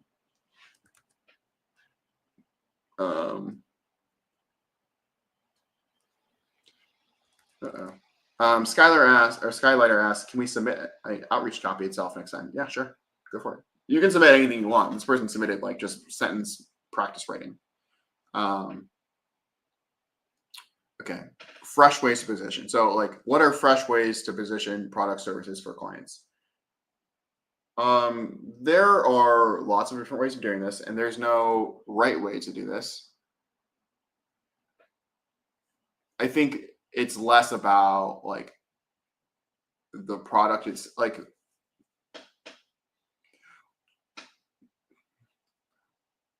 back up. Let's first ask the question, what is the point of positioning products? The point of positioning a product is to give your target audience, consumers, whoever's seeing your product, wherever it is in the world, an understanding of what it is that your product does, who it's for, what it means. So like, what is the perception of our product? How are we framing our product? When we say, what are fresh ways to position our product? We should also ask, why might we need a fresh way to position our product? The reason for this, it's 2 off the top of my head. I'm sure there are many, many more. One is it doesn't hit the way that it used to. It's old. It feels boring to people. It could be because your product has existed for a long time. So like toothpaste, it is not like crazy sexy to have toothpaste nowadays. It's the default. It's the standard. And so people are not impressed when you're like, hey, I've got this great toothpaste. The other reason is like you have competitors in your space and it feels like your product does not stand out. And so you're looking for a new positioning that is going to let your product stand out from the competition and feel more relevant or appeal to a new, different audience. Yeah. So if the question is like, how do we make it stand out amongst the competition? First, you start with research. What is everybody saying? What's the gist of this category? Everyone's going to have a slightly different take on it, but most companies are going to message around a similar thing. If we're using toothpaste, it's like, oh my God, our toothpaste either makes your breath really fresh, or it makes your teeth really white. We used to do a thing around like dental health, but that doesn't feel like it's as in vogue anymore. So if you know what everyone else is doing, then it lets you kind of figure out what else you could do or what you need to avoid doing if you don't want to come across like everyone else. And so like this question of like how do you come up with interesting messaging is step one is like figure out what everybody's saying. And then that tells you what not to do. From there, it's a question of like, what is it about? Like, what options do you have given the reality of your product and service? And so like if your toothpaste is literally the same as everyone else's and there's nothing else that sets you apart, it is really tough to position differently because you are just kind of what you are. You can try some hyperbolic like wrapping around it. So like you could try to become like the liquid death of toothpaste for rock stars or whatever, people who, I don't know. But like that is like a really niche edge case and it's a hard thing to pivot to if you've been around for a minute. Normally, this is almost always the case. You can kind of go back to like the history of the brand or the person who started it, like the founders and people who were involved in it, their space, like outreach that they do, and use something like that to sort of like give the brand like a slightly different flip. So for example, if you're a toothpaste brand whose founders wanted something that was like more biodegradable, better for the environment or something like that, but you've just been marketing as like a toothpaste company with like vegan ingredients,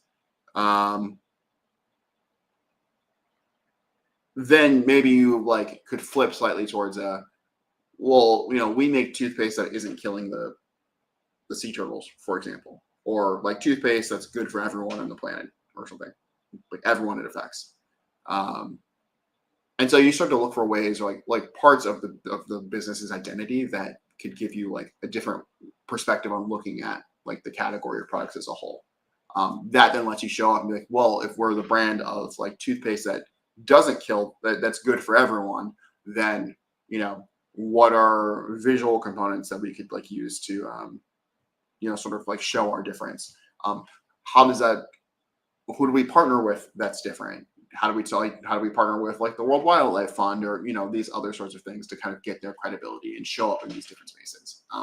This is just as much an exercise in like knowing where to show up as much as it is like knowing what to say, because you could actually have the exact same product as someone else, but if you just the places you show up are different, then the way you talk is naturally going to become different. The people who are interested in you are naturally going to become different. And you can kind of start to build some symbiosis with those other communities that give you growth opportunities, even if the reality of your product is that it's not so different from everyone else. So I know that that's like a kind of complicated answer, but the takeaway that I would give you is that I would start before the messaging first, take a really realistic look at the category as a whole to figure out what everyone else is saying, and then look for areas of opportunity of identity that set your business, product, service apart from the rest of the category. And then spend some time thinking about like what that might mean for how you show up. And if you can get to, hey, it might be cool if we talk to these people, or it might make sense for us to talk to those people, that will naturally take you to a place of, okay, well, if we were to do that, how will we speak differently? How will we show up differently? How will we look differently? That will then inform a larger positioning about that you can then use to like just have like a different sort of like messaging idea about your business and the world. This is a very complicated topic that people get paid moderate to lots of amounts of money to figure out. Like, this is what I do for my day job.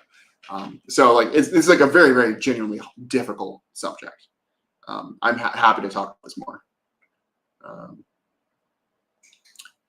Brand values, ingredients could also be a thing. So it's like everyone's using this one thing, but you chose to use a different thing.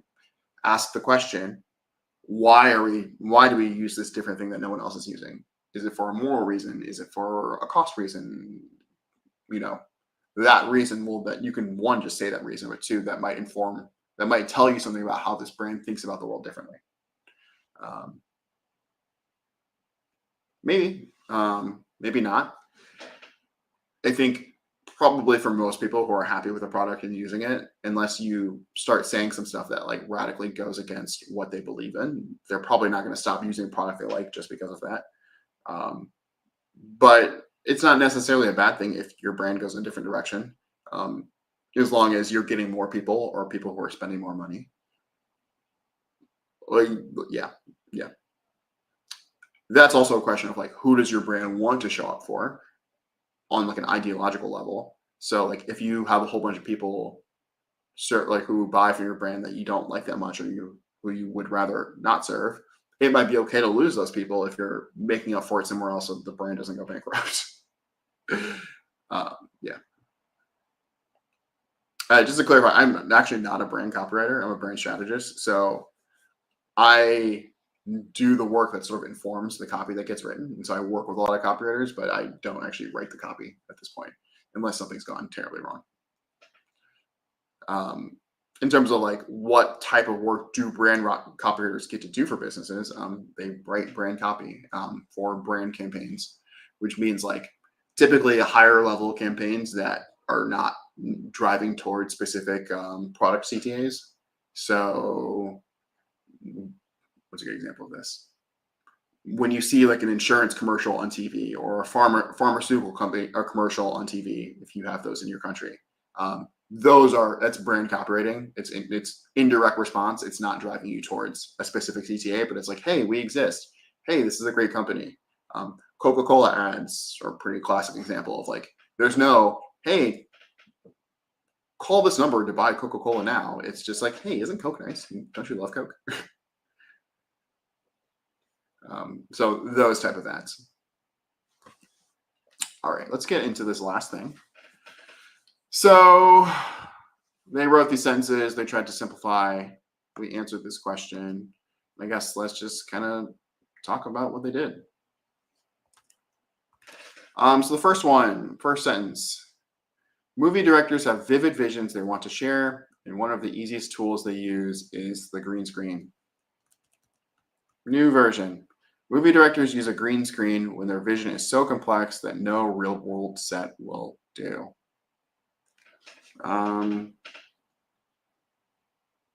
Yeah. I think you could say it's more simply. It's like, God. Movie directors use green screens to portray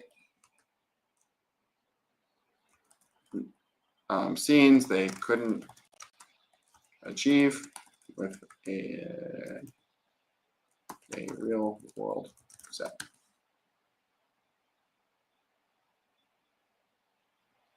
Yeah. I think Sean would be a really good person to have here because he could get into like the actual like mechanics of like sentence building and to like talk about this in like a more philosophical way that's less vibesy. I think a thing that can happen and like when talking about things like this is like movie directors use a green screen. So like a simple sentence, and then you're stacking when their vision is so complex. And so now we've given a situation. But then we've made that situation more complicated by saying when it's so complex that no real world set will do. So something will not do is then it's like basically saying this will not work. So they do use this thing when there's a situation in which something else would not work. And so you're kind of having to think, okay, so someone's going to use a thing when this thing is happening, but also when something else wouldn't work. My version is like, they use this to do this other thing, to do something, they use green screens to do something they couldn't do with the alternative. I think also naming this, you did this as well, but like naming like what the alternative is makes it crystal clear, like what they're using green screens instead of, which is nice. Yeah. I don't think this is like a bad sentence. I just think that like saying they use a thing to do something else is an easier way of understanding that. Also because like they sometimes use green screens just to portray scenes that they could use a real world set for, but it's also like it would just be like less feasible. And so it's not necessarily like a question of complication. It's just like it's a simpler way to do it. Would you say brand copywriters are more difficult for AI to replace? Probably.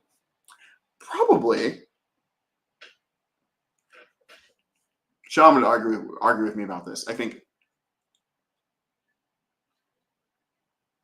if the answer is like, is the job of being a brand copywriter more difficult to replace than being a direct response copywriter? I would say yes. Sean's rebuttal to that would be that like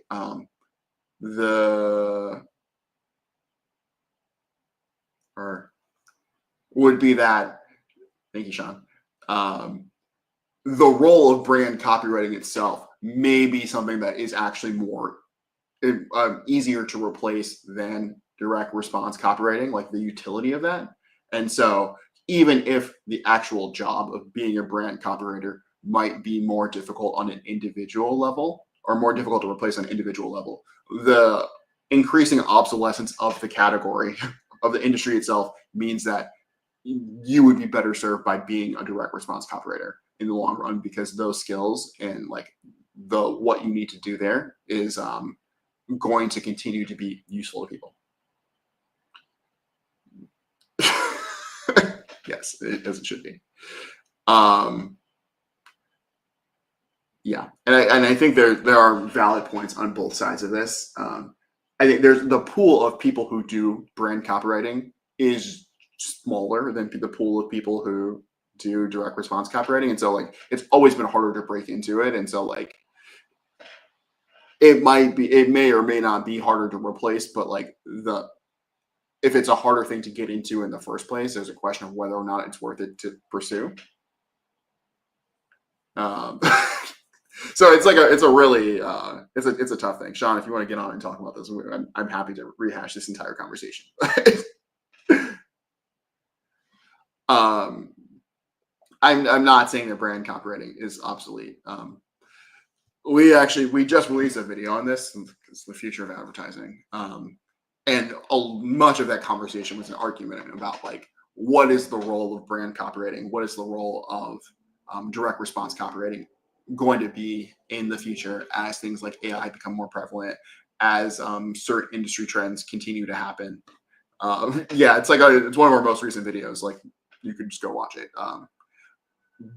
But one of Sean's big points in that video was that brand copywriting, as it has existed for the last probably 70 years, is experiencing a disruption because of a lot of things like social media, like our ability to embed calls to actions in ways that are more accessible to people. And so TV is a much less dominant format for advertising at this point in time, and will continue to shift in that direction. So pure brand advertising is decreasingly useful. And that is true to an extent. I have some caveats to that, but you can also watch the video. This would be fun. With also the caveat that I can't rank any commercials that we've worked on, which is a lot, but we can still do this. We'd figure it out. Yeah. It's so funny, Sean. When we did that Super Bowl stream, I think I mentioned something about it at work, and my boss looked like she had a ghost was in front of her. She's like, "You didn't talk about our ads, did you?" And I was like, "No, I'm not trying to get fired. I'm not trying to whatever." And in fact, I didn't talk about any of our agency's ads, not just the ones that we worked on. Don't worry. But yes, the Super Bowl stream was actually really, really good where we did that. Halo ODST commercial. That's old, right?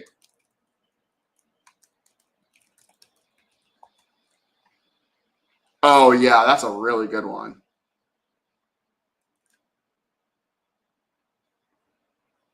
Yeah, you can check this one out, people. Yeah, I mean, like, there are lots of really good brand ads. Well, yeah, this is a really good point. Brand is a huge differentiating factor right now. And like the real answer to this is that there is like a combination of things. We need better integration between like brand advertising and direct response techniques that allow us to tie that to like actual calls to action that drive revenue. One of like the really complicated things in this conversation is like when we talk about brand advertising, who are we talking about? Are we talking about people who work at agencies for brands? Are we talking about brands themselves? Are we talking about the opportunity for people who are brand copywriters or people who do work for brands? Or are we talking about the value of that work to businesses themselves? I think if we're thinking about businesses, your brand is incredibly important at this moment. If we're talking about people who do brand advertising within businesses, those divisions are quite large, but their connection to revenues is different than the marketing team, and so like there are some struggles you have to like fight there, but because you are always tied into your marketing teams, there is like you will pretty much always have a place because the brands know how much their brand value means to their business as a whole. If you work at an agency, branding is really important because it's what you're getting paid to do. But if you're not also being tied to like revenue driving factors, you will always be like a relatively small part of your client's larger business. And it's a lot easier to, cut you or for you to lose your job because it's like marketing in that way is like one of the earliest things that people like divest from when the businesses are facing trouble.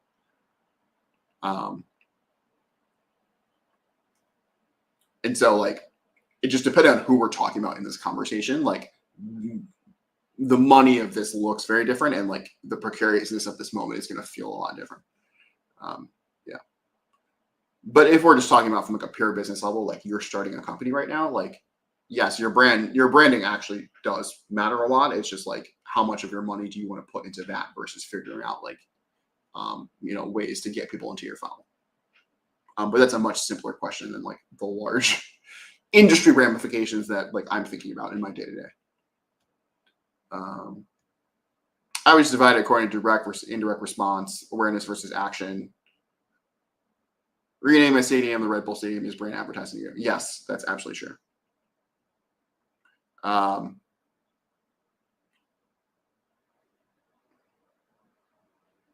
so then there's a question of like Red Bull paid a boatload of, or I don't know if they have a stadium, but like who was it? Who was Sam Bankman-Fried? Who was this company? Sam Bankman. Like FTX, his company, sponsored like a stadium or something. And it's like, how much money did FTX actually like get for that investment? It is like a good question. That's certainly brand advertising, but like, what was the payoff for that? I resent this a lot. Okay. Let me get through this last piece of copy and we can keep having this conversation on the side, but I do want to make sure I finish this so that whoever wrote this does not have to wade through like 17, 20-minute diversions to get their fatigue. Original sentence: when old habits mess with learning something new, even if it's similar. This is an incomplete sentence. The brain is tricking you to use old rules in a similar game. I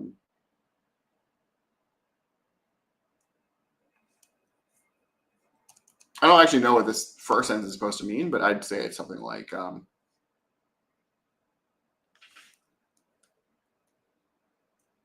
your brain is limiting you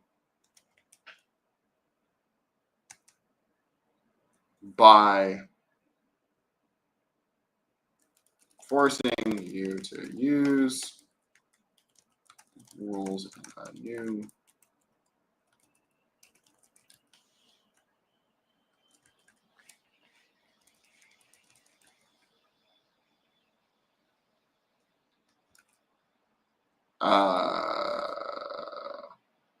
want to focus up. Yes, these are other great examples. So yeah. So just to be clear, I don't know exactly what the sentence means, but like if this feels like the sentiment, like I think the way you've reframed it from the original sentence is like fine, but I do think it's really good when you can also suggest the outcome of something like in just a few words. So you're saying your brain is tricking you to do something. And so it's like your brain is like tricking you, but like what is the outcome of your brain tricking you? Like, why is that bad? It's Your brain limits you. So you're being limited. How is that happening? By forcing you to use old rules in a new environment. And depending on the context, depending on how cute you want to get with metaphors, you could go back to like this game thing. I wouldn't say in a new similar game because you're saying it's new, but you're also saying it's similar. There's a little bit of tension between these two phrases because if it's similar, it's like, yeah, it's new. But if you're saying it's similar, that means it should be like kind of intuitive or not that different. And so then you've taken away some of the power of the word new, which suggests something novel that people should be paying attention to. So either pick one. But probably new in a new game. Without more context, though, it's hard to really comment on that one. Cool. Next one. The tendency to only accept what agrees with what you already believe. This is like, are we in a dictionary right now? Rejecting anything that threatens your story. This actually doesn't feel like a good reframing of this. Because this feels like, is what you already believe your story? Maybe it's like your internal narrative or something. I feel like when I hear your story, it's more like, oh my God, this is your story. It's like a bigger life thing. I don't know. The tendency to only accept what. Like, is this confirmation bias? Is that what this is a definition of? Confirmation bias. People tend to favor information that confirms their existing belief. Okay, so we're just defining things at this point. So confirmation bias. How would I explain confirmation bias in a few words?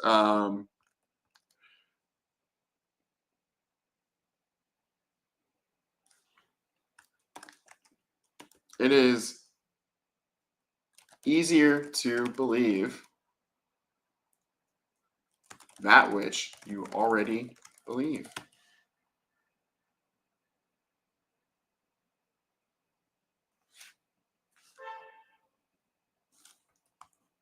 That which supports.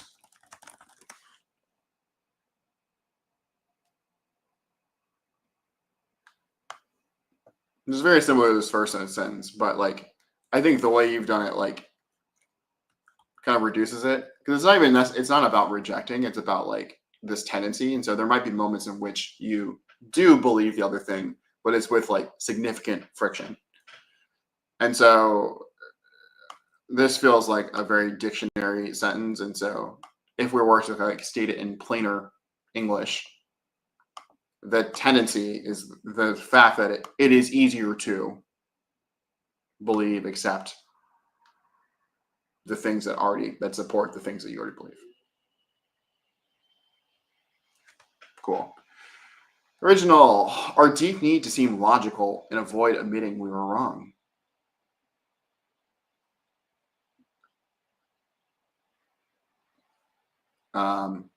The ego hijacks your brain to save face and stops you from contradicting yourself. Should be and stop. Yeah, and stop you because this is. Oh, actually, it could go either way because either it hijacks your brain to save face, one unit, and stops, or it hijacks your brain to save face and to stop you from contradicting yourself. Hijacks your brain to save face. The ego stops you. Well, your ego doesn't stop you from contradicting yourself, so I'd have to parse this as it hijacks your brain to achieve this. To do that. Okay. It can go either way, but sure. Sorry, Sean, context. This person just submitted practice sentences. They're trying to write them more have more enticement, more punch to drive the main point fast. And so they're rewriting sentences that they've gotten from somewhere, unclear on where, to try to make them better. A question they had that we answered like 40 minutes ago was like, are there any steps or mental processes that we follow to make sentences tight and punchier? And so right now we're going through these and kind of talking about them just as an exercise. I've been trying to rewrite them also. But also these sentences are like, it feels like a lot of these are just like dictionary definitions of like cognitive biases. And so not like the most applicable thing to maybe copy that we would write. But it's a cool exercise. And I think it's like this type of writing, whether or not like this is something you would put in a sales letter or in an email or something, it is like rewriting things, like through different lenses is a really good way of like expanding your skill set and forcing you to like write things and get practice in that you wouldn't otherwise pay much attention to.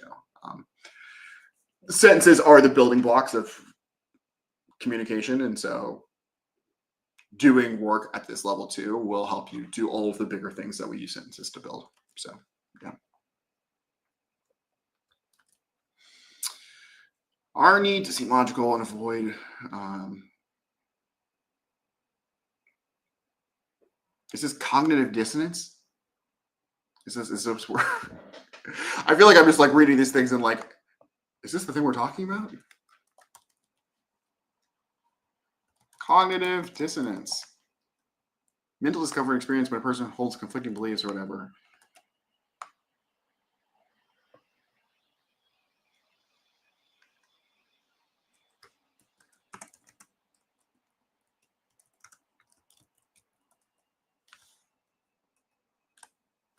People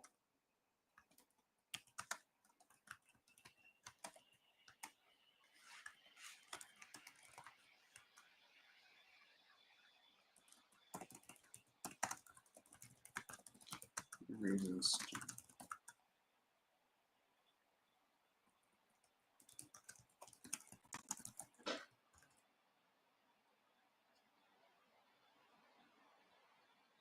Yes, yeah, this is a common thing where it's like their sentence fragments are incomplete sentences. And so and then the thing is that in rewriting this, you're trying to complete the thought, but you're trying to complete the thought in a context in which there's no missing information. So we're adding additional information to this to complete the thought. But because we're adding it, we could add it in any direction, and there isn't necessarily a right answer for us to like base our judgments off of. Yeah. So I guess tip number one, pick complete sentences if you're going to do this exercise.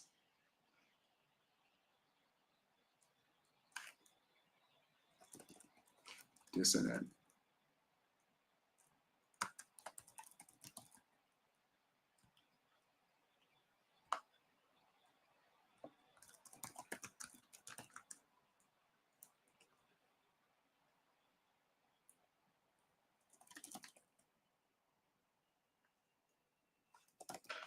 Your brain actively works to avoid dissonant thoughts and beliefs.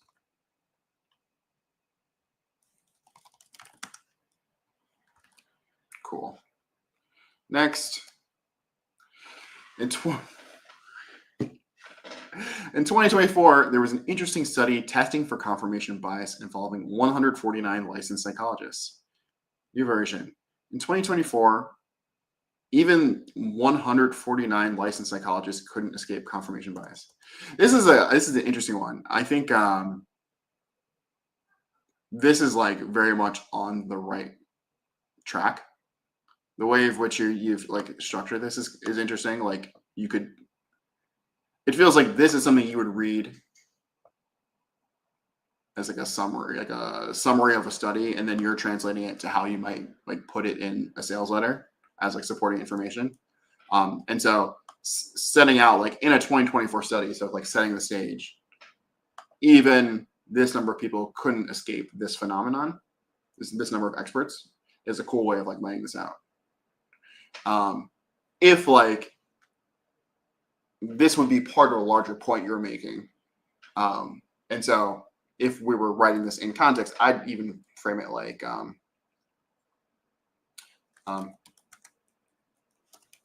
like this phenomenon is so powerful, even trained experts who know better or who should know better avoid it. In 2024 study, it was revealed that 149 licensed psychologists couldn't escape the effects of confirmation bias. And so this is like an instance where we've made the thing much longer, but it is now being framed in a way that's going to drive whatever narrative you're writing. And so why is it that this matters? It matters because that means that confirmation bias is a phenomenon so powerful that even trained experts who should know better can't avoid it. Why can we say this? Because in a 2024 study, it was revealed, new information, that this many psychologists couldn't escape the effects of this thing that we're now naming.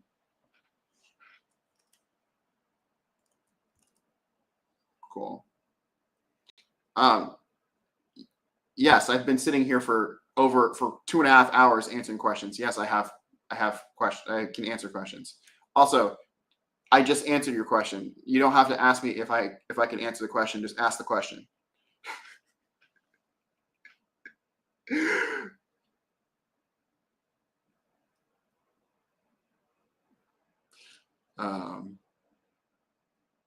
Yes. Hold on one sec. Okay, we're good. Original sentence. But smart business owners, ones who are successful and have a huge budget for copywriters, are beginning to realize that people, their customers, are frustrated with predictable and boring AI copy. Okay. But right now, smart business owners with big budgets are getting called out for their boring AI copy.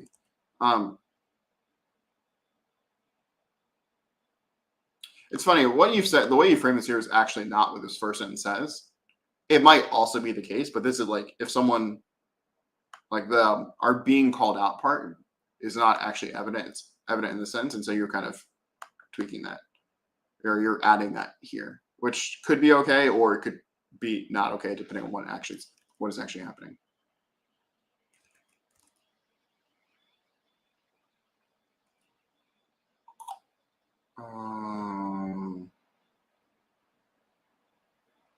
Yeah. So smart business owners are beginning to realize that real people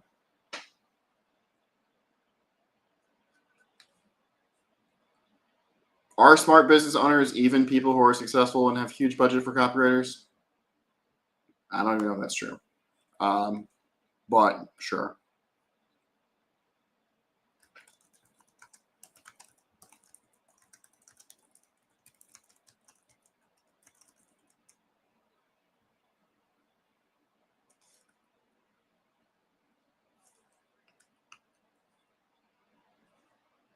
I just feel like this whole sentiment isn't true. So you know what? Screw this. We're not doing this one.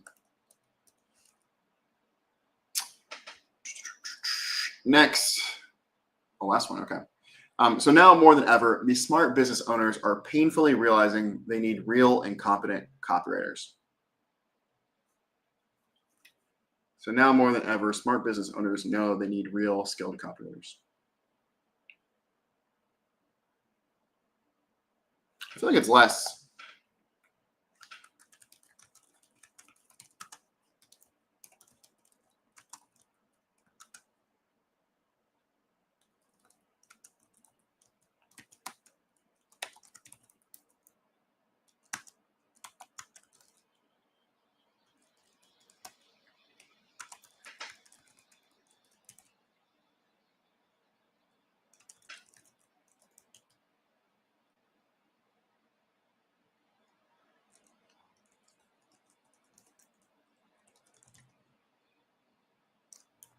Like I would put it like this.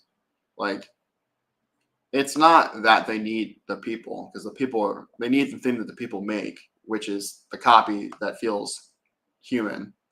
Oops. So I'd say more than ever, business owners are feeling the need for copy that feels human rather than talking about real and competent copywriters, because real and competent copywriters will get you to this. But also AI can get you to this, or given enough work or schmoozing after the fact.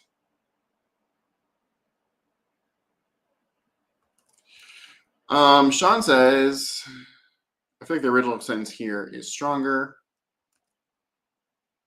So now more than ever, these business owners are painfully realizing they need the real. Wait, is this about this one? Yeah, it is.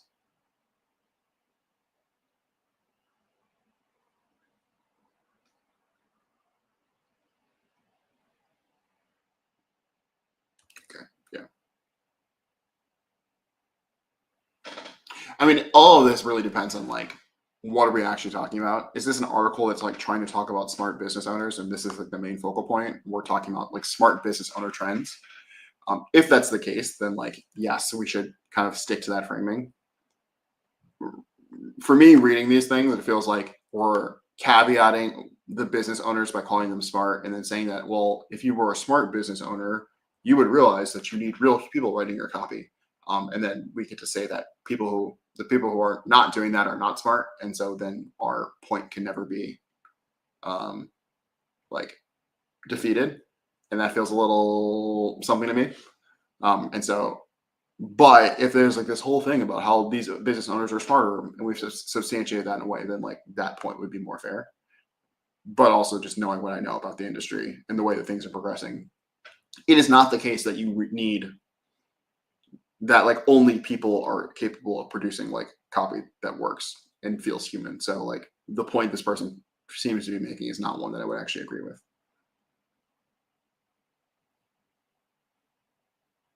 Oh, yes.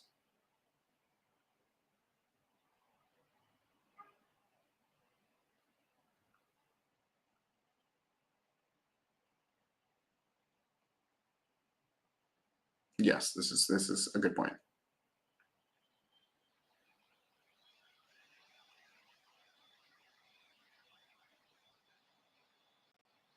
For this dude, if he has the time in the future, he should read the Well-Crafted Sentence book. Cool. That is the last sentence here, though. So I guess we're done. Anybody else have anything they want to talk about?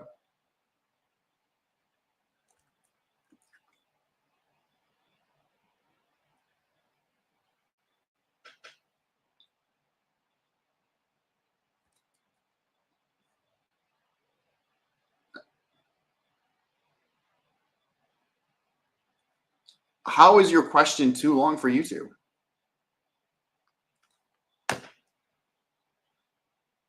You can DM me. You can DM me your question. I'll like copy paste it, and we can look at it on stream.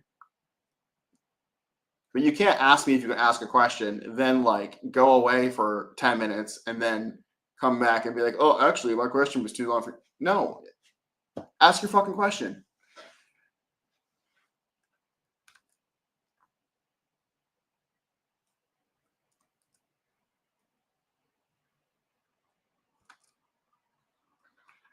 Okay, I'm copy pasting this.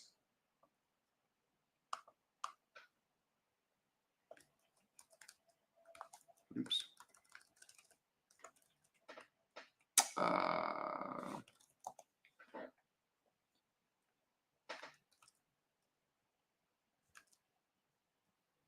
on. Okay, we'll just do that.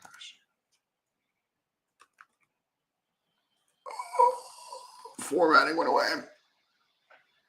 Okay, TLDR, working with a client that manages multiple YouTube channels.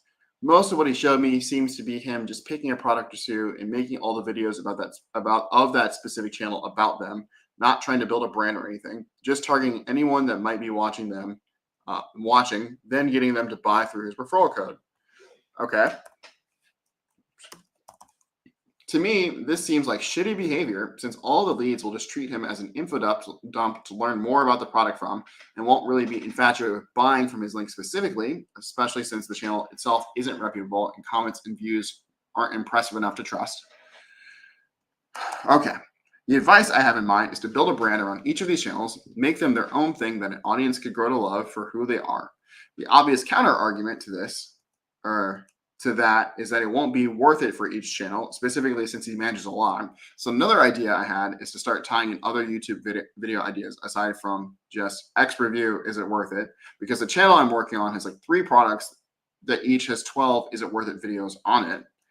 Think of dad spent 10 years putting together money for the kids' college fund. It was all gone as soon as he clicked on this link his wife sent type thing, where we'll build a narrative, get a larger selection of views, and then point them towards the product. Okay. So the question, which you could have just asked in YouTube chat is it worth it to build bespoke brands for somebody who runs a bunch of YouTube channels? Or would it be worth it to do it? And then follow-up question is, would it be worth it to do it if that then led to like additional content ideas that could actually expand the reach of like what this person does and produces in the world? Cool. We have a question.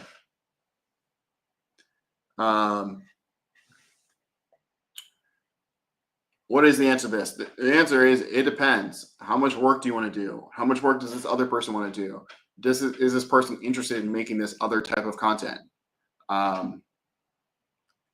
Is this person capable of producing this other kind of content? Does this person have money for any of these things? Is this person interested in growing an audience that loves them for who they are, or would they rather just milk referral codes to whatever degree of success that they're currently doing?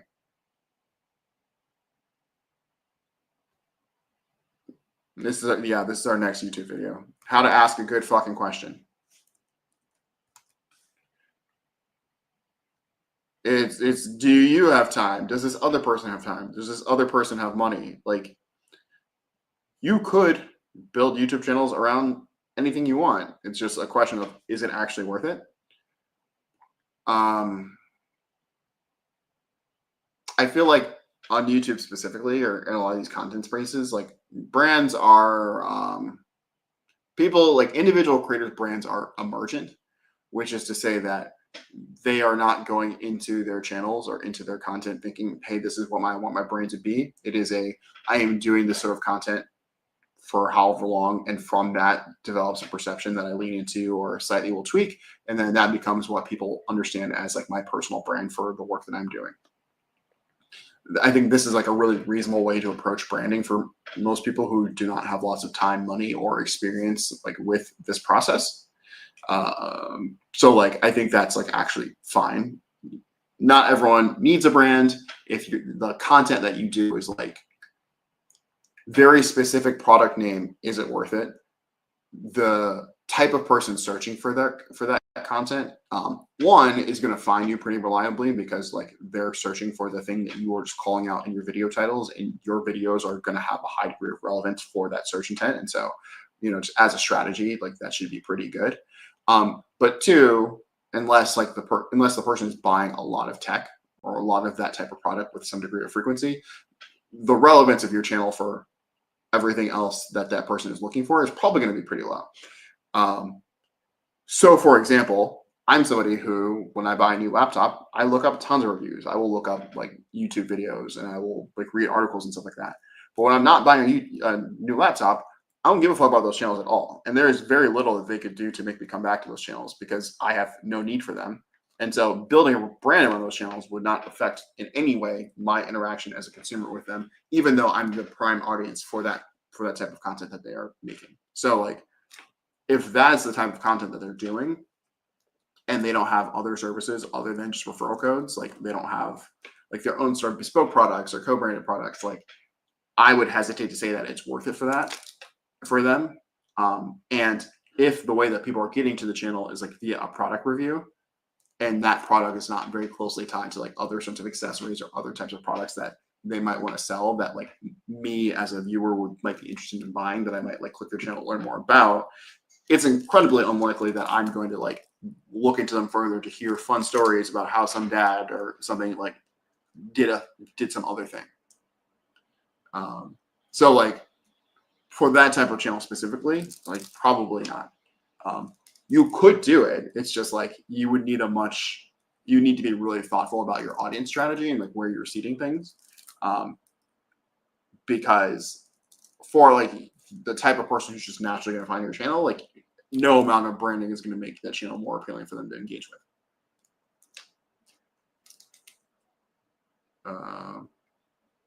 So the better move would be to optimize the videos so they meet the search intent better. Basically what they've been doing so far. Yes.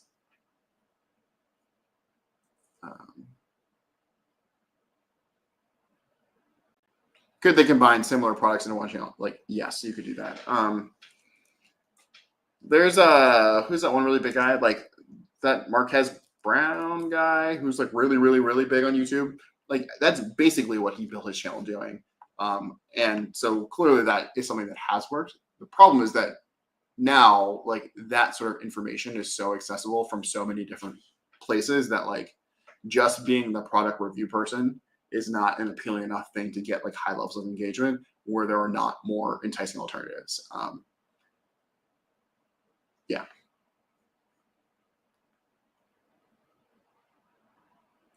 Yeah, this guy. Okay. We've answered the question.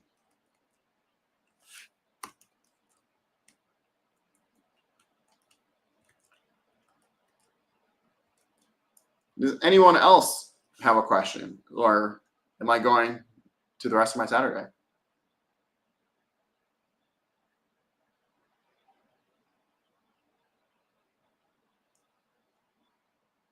Yes, no, maybe. Are we all free? I got one. Hold on. You have 20 seconds to ask this question.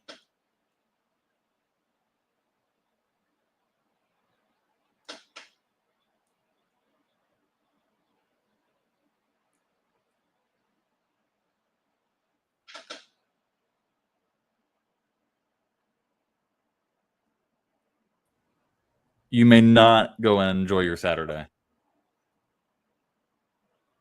How's it going? It's going well. How are you? Oh, hold on one second. Here are my headphones. Uh-oh. What?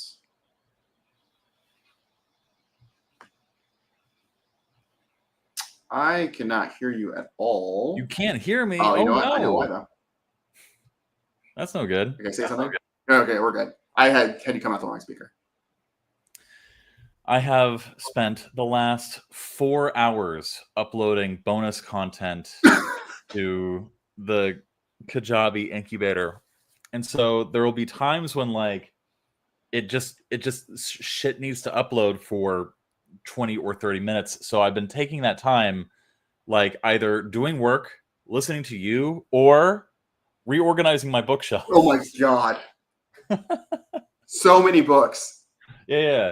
So over there, I have my shelf of it's all equity analysis, and then down there, like wealth building and like business building and stuff like that, and then economics, and then over here, I have this is all just books on writing. This is all books on like personal development and like productivity and motivation and stuff like that. And then this is all nonfiction. And I realized very quickly undergoing this process that I was going to run out of shelf space very quickly. Yeah, and the reason why I recoiled is because I was there recently and I saw all of the books and what an undertaking that was going to be. So I'm proud of the progress you've made.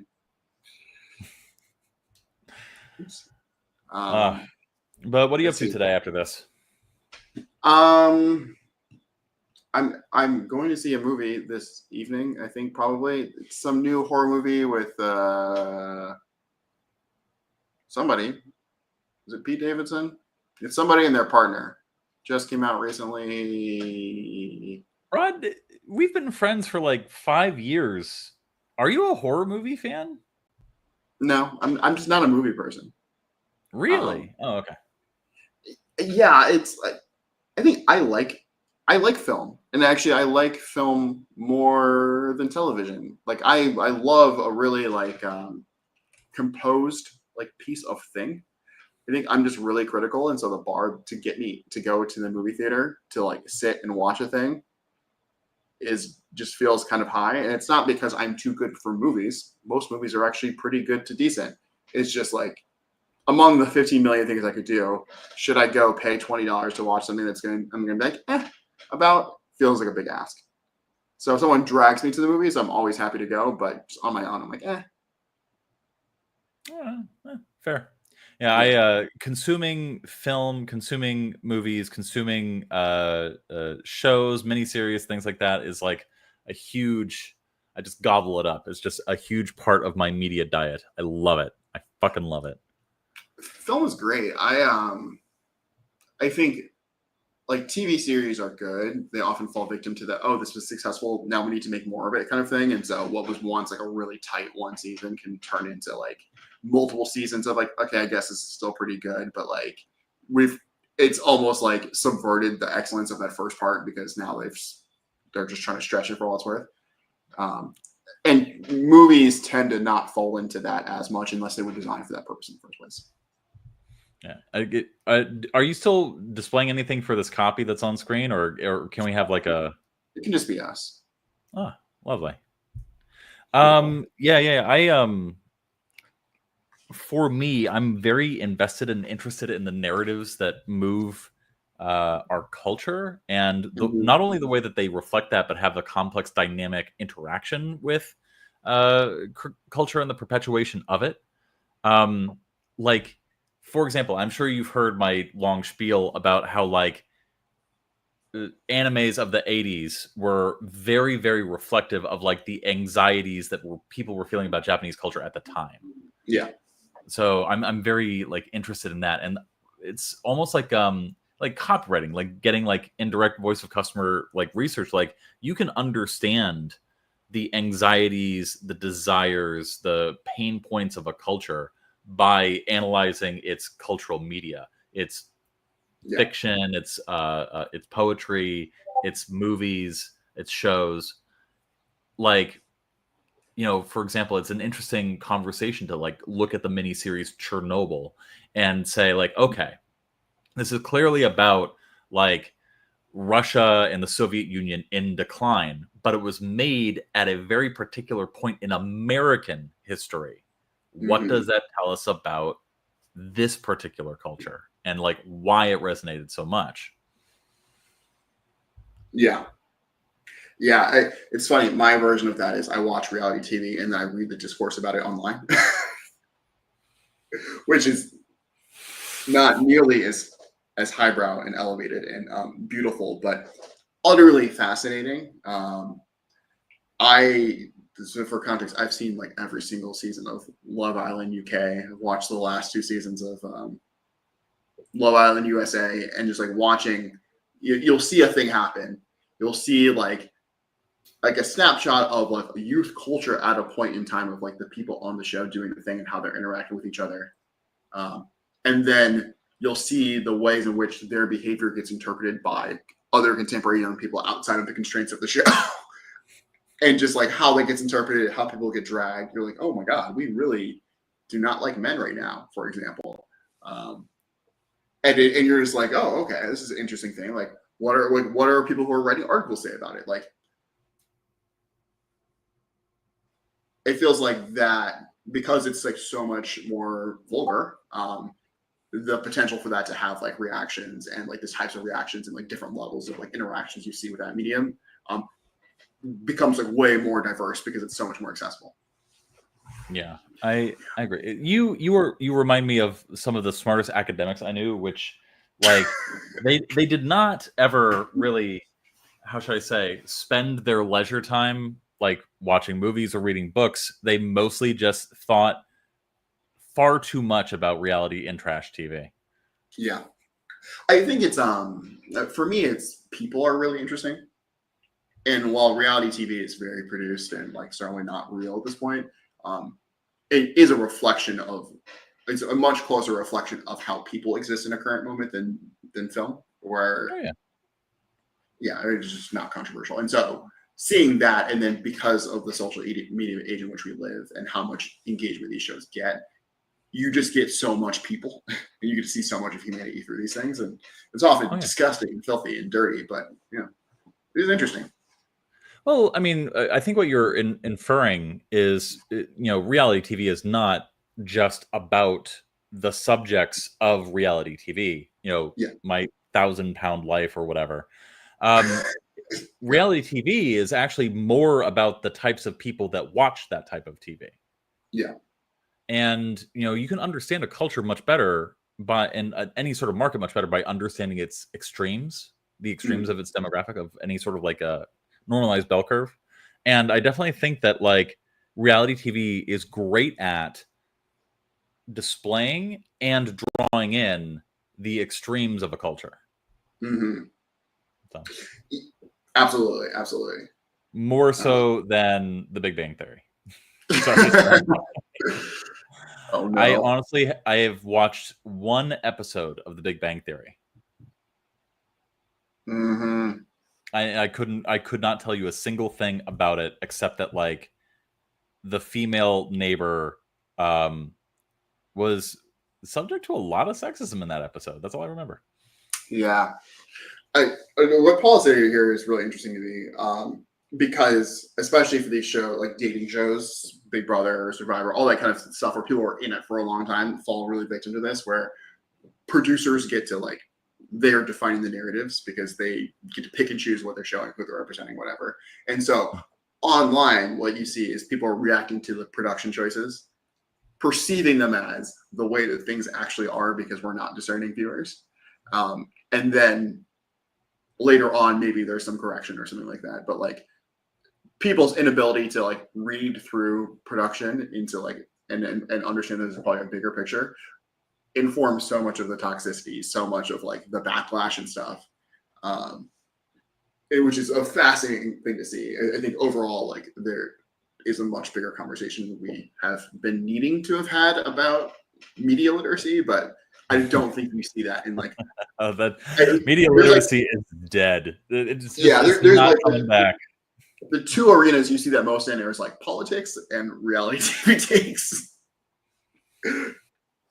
Yeah, but I think Paul is actually another data point in my theory of like how reality TV like draws in the extremes. I feel like reality TV is so often very much like a fish tank of like really, I don't want to say dumb people, but people living at a, how should I say? I'm going to say dumb people.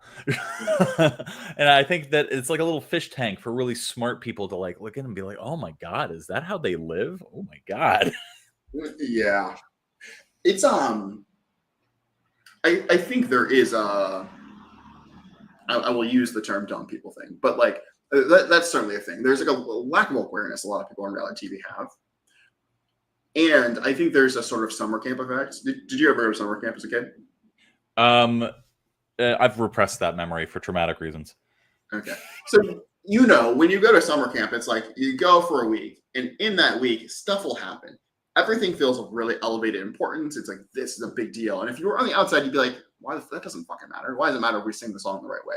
But like, there are all these rituals. There's like, it becomes a very contained space in which like the context of things is like warped and elevated. And so everything feels like it's the biggest deal ever.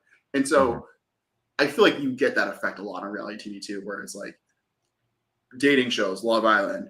Oh my God, we have to do this thing because we don't do this thing. This doesn't matter. Or this person didn't say this thing this exact same way, which means he'll never love me. Blah, blah, blah, blah, blah. The world is ending. I'm going to off myself. And like, I think that's a lot of what you see. You're like, wait, these people forget they're on TV. They forget that we can see them saying that. This person has lied to this person. Are they not aware that that is on camera right now? Like, what? Yeah.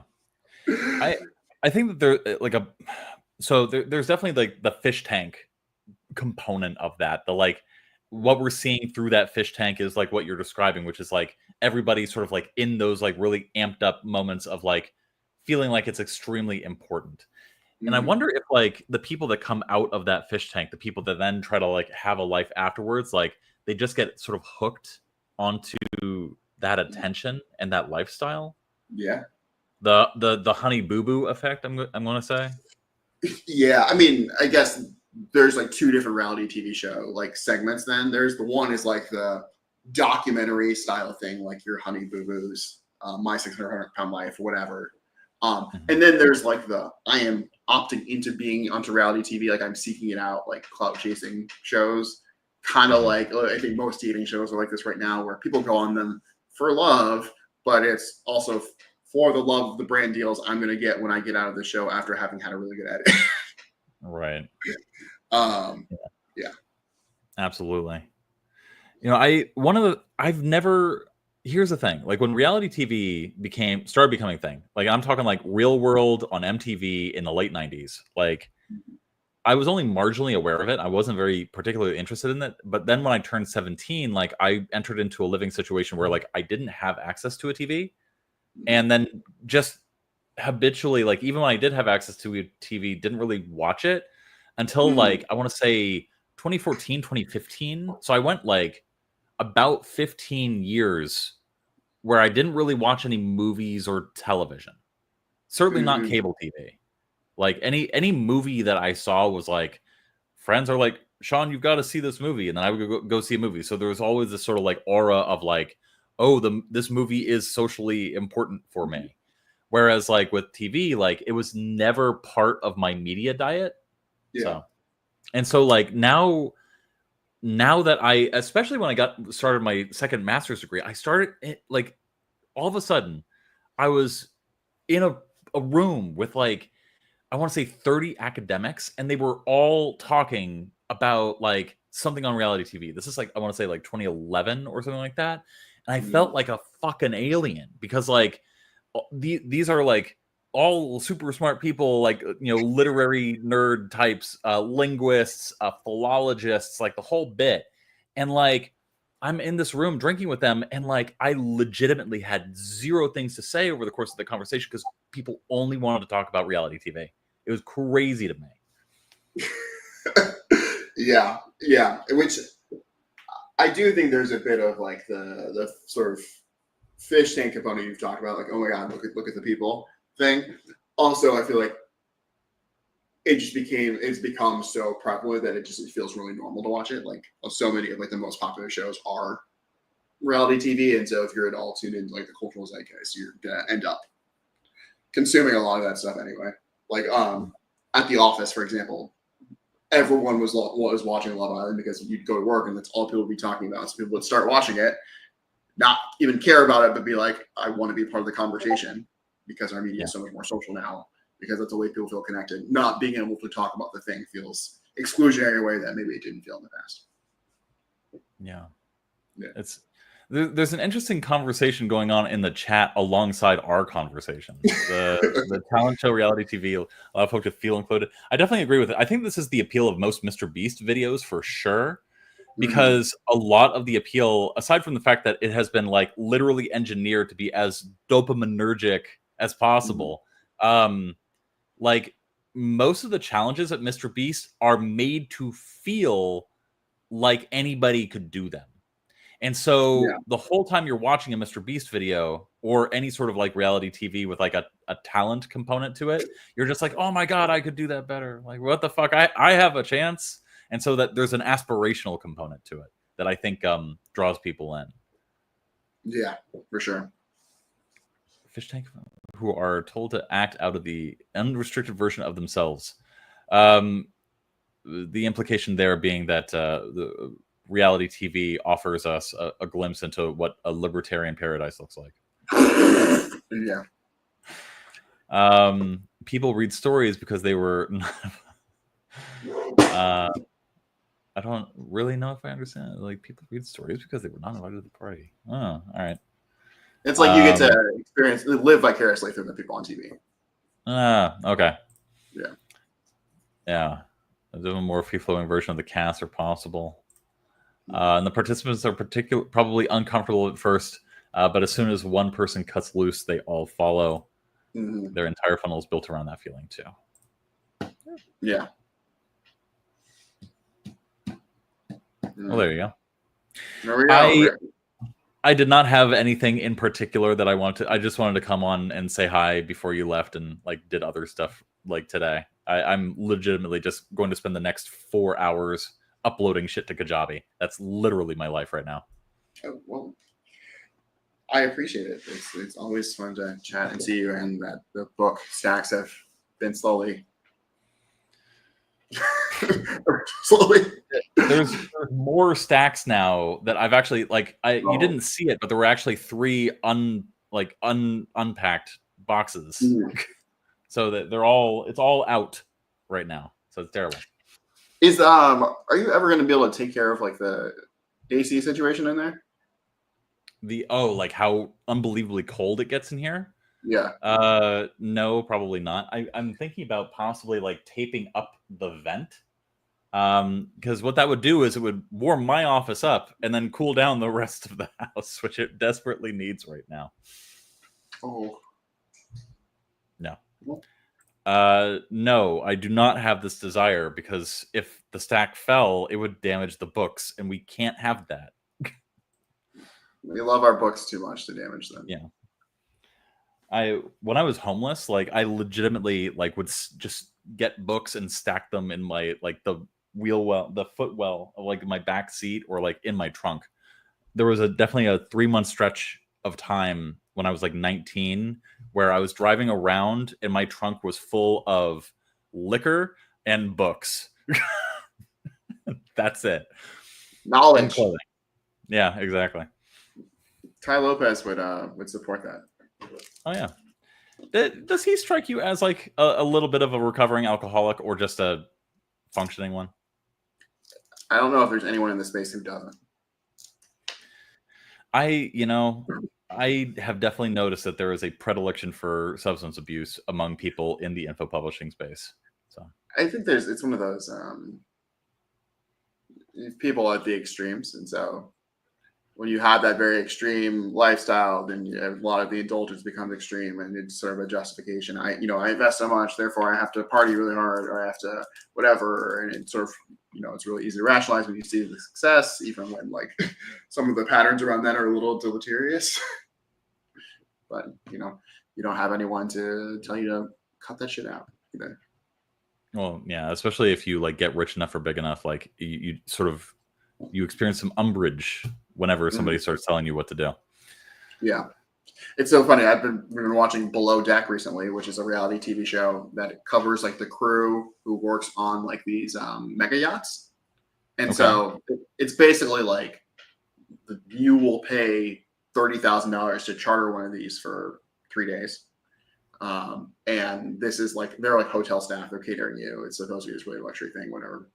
And so obviously the clientele is like super fucking rich. And you definitely see the way overindulgence they go on there. I feel like no one can tell them anything. But also like the captain is like this old grizzlied sailor who has like stunningly beautiful gray hair, looks really aged, really tan. Skin looks like really like aged by the sun and stuff. So he's like leathered. And every now and then someone will do something, like a guest will do something who's paid $50,000 to be on this boat. They'll be like, cut that shit out or something.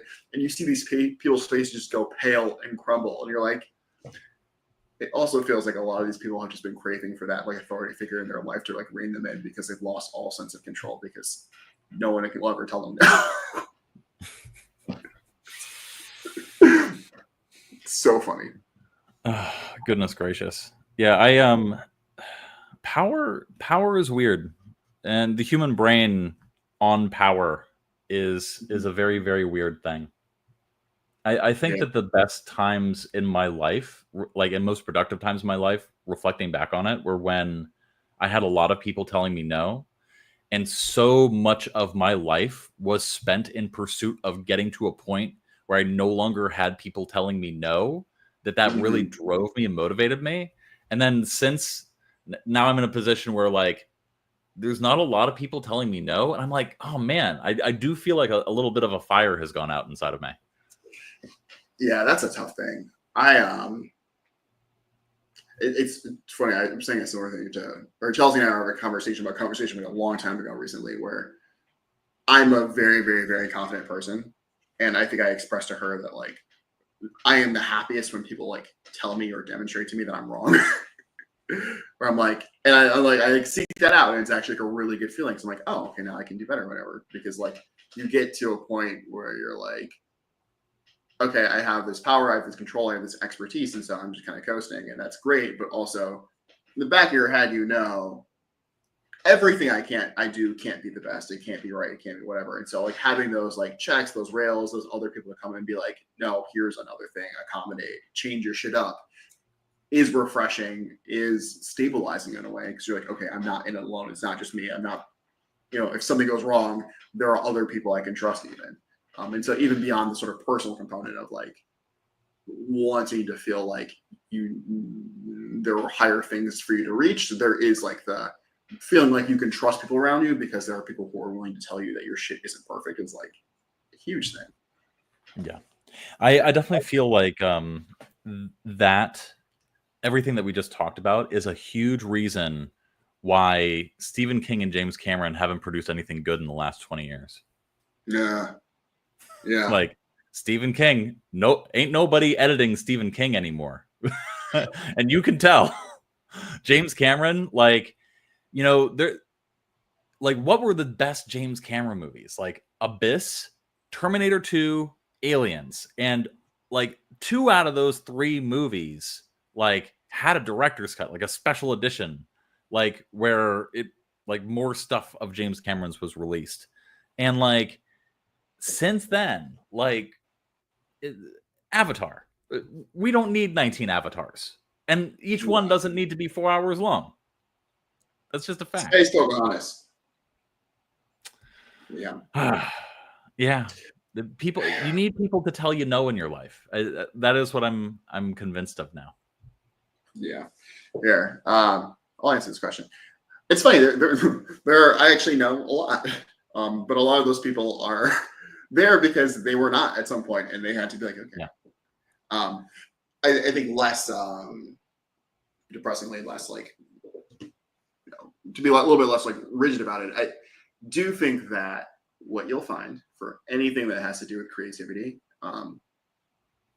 we think of creative people as these wild, crazy people with all these wacky ideas or whatever. But to do creativity as a practice, particularly a productive practice, you will find something that a lot of people have in common is like the role of like restraint or constraint in their lives. And so having boxes, having things where like, you know what, I'm not going to do that, or I will do that, or it is really important that this thing not be the case, is a thing that you will find that a lot of these people like actively seek out, and not just in their professional lives, but in their personal lives as well, just to really like facilitate having a space that leads to their productivity.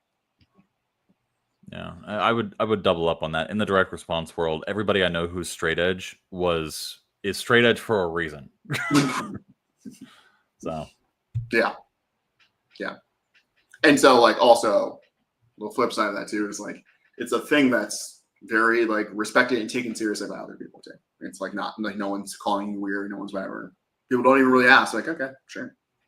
Yeah, there you go. Mm-hmm. All right.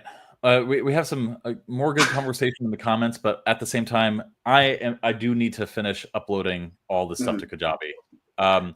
Speaking of which, Paula, she's from the past copywriting bootcamp. We're about to grandfather in all the previous eMarketer and copywriting bootcamp people into the new incubator session. So there's going to be a lot of like new stuff for them to sort of sink their teeth into. So Paula, I hope you're ready for that. Yeah. Do we have a CT? Do we have a banner for this incubator thing? Should we talk about that at all? No. So right now, even though I released it on the Discord general chat, we only have sent it to the people who signed up for the waitlist.